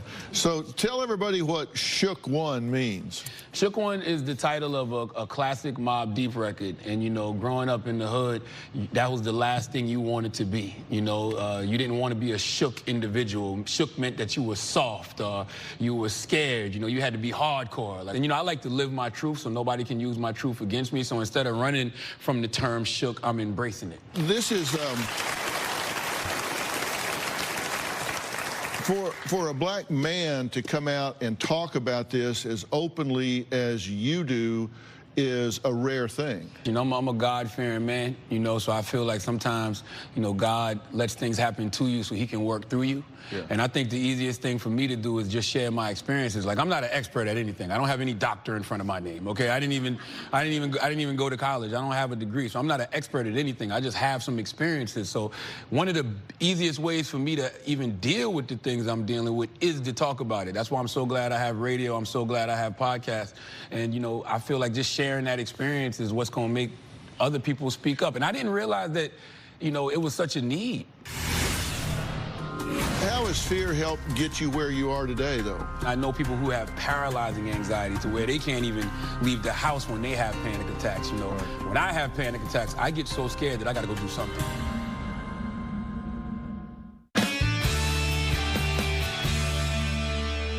Charlamagne the God's celebrity interviews have catapulted him to pop culture fame.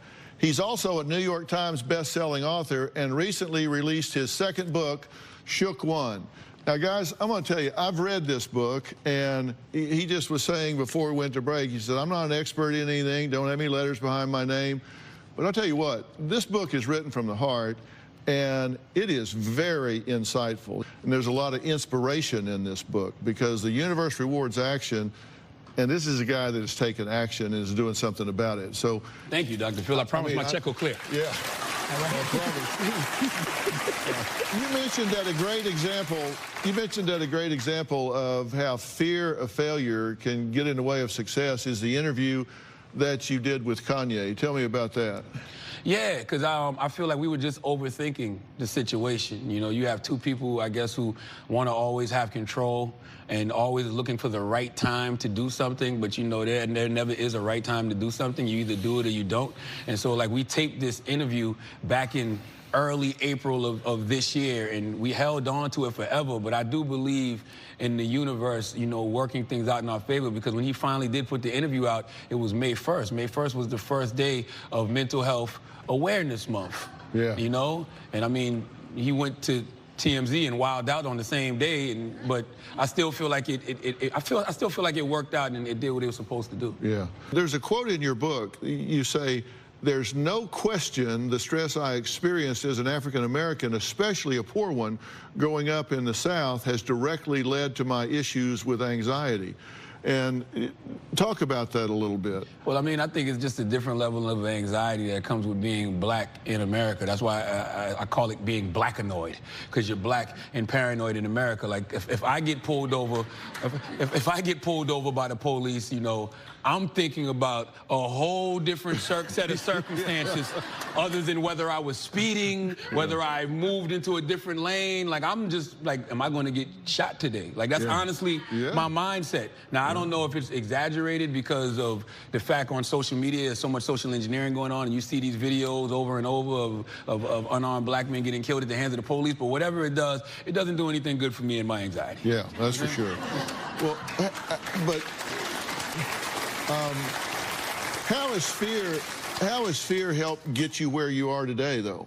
Well, I feel like I use the fear as fuel because I don't have any other choice. Like, you know, I got a homegirl, her name is Kay Fox, and, you know, she sent me this acronym one time, and it was FEAR. And it was face everything and rise, or fear everything and run. Now, I'm totally aware that I have friends and I know people who have paralyzing anxiety to where they can't even leave the house when they have panic attacks, you know. Right. When I have panic attacks, I get so scared that I got to go do something. Yeah. You know, and like, I think about how when my father used to tell me if I don't change my lifestyle, I'm gonna end up in jail, dead, or broke sitting under the tree. I literally would have panic attacks thinking about one of those three options happening to me. And when they really did start happening to me, like, you know, I actually did start going to jail, or people around me that I knew actually did start getting killed, or, you know, people I used to look up to were really broke sitting under the tree, that scared me into just going to do something. So I worked mad odd jobs. I worked at Taco Bell, got fired after only 2 weeks by my sister, who was the manager. Yeah. I got fired from A&W root beer stand, so don't feel bad. I was fine till they put us on skates, and then I was screwed. Gotcha. Charlamagne says he showed up at his daughter's daycare and stood by the door like Tupac by the locker in the movie Juice. We'll find out why next.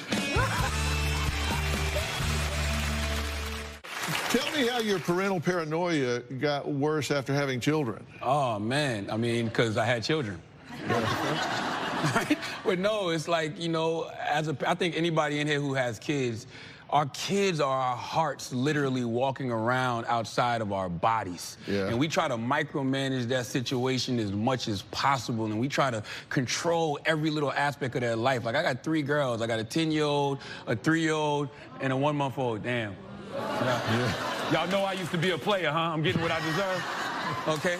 And it's like, you know, my daughter's 10 now, and she's in fifth grade, and, you know, in my mind, I'm like, I don't want her to experience a lot of the things that I feel like I had to experience growing up. And, like, you know, as a black man who lives in a pretty nice neighborhood, and she being, like, the only black girl in the class, a lot of times things don't happen for her, and I have to wonder, is it a matter of circumstance or is it the color of her skin? And I know it's probably just in my mind. It could be simple stuff like she tries out for the Willy Wonka play, and instead of getting the main role, they make her an Oompa Loompa. And I'm like, you know, it's just because she's, I don't want to say it. It's just because she's black, you know? So it's just like, it's just certain things you can't control. You kind of got to remember your serenity prayer in situations like that. And the serenity prayer is, God grant me the serenity to accept the things I cannot change, courage to change the things I can, and the wisdom to know the difference. Like, you got to relinquish that control when your children go out into the world. But you feel like as soon as you let go, that's when something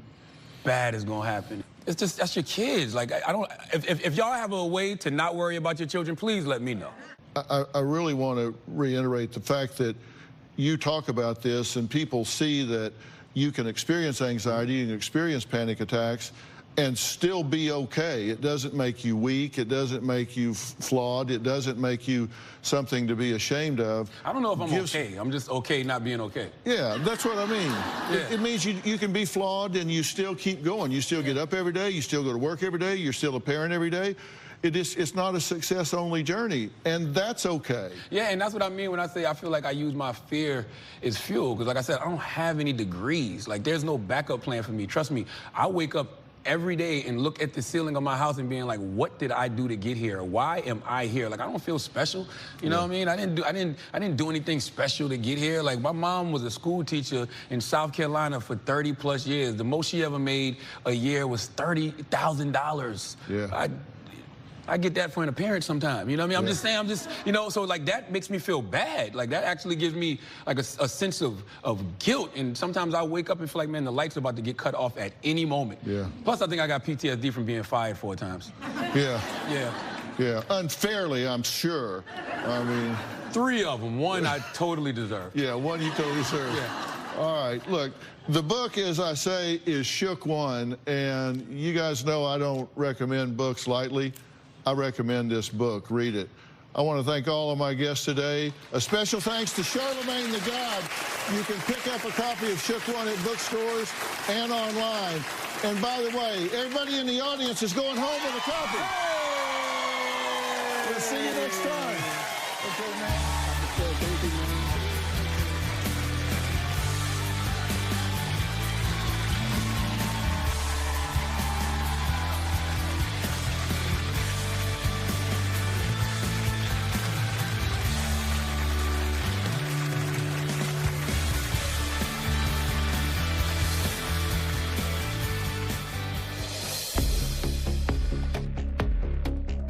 I'm sorry.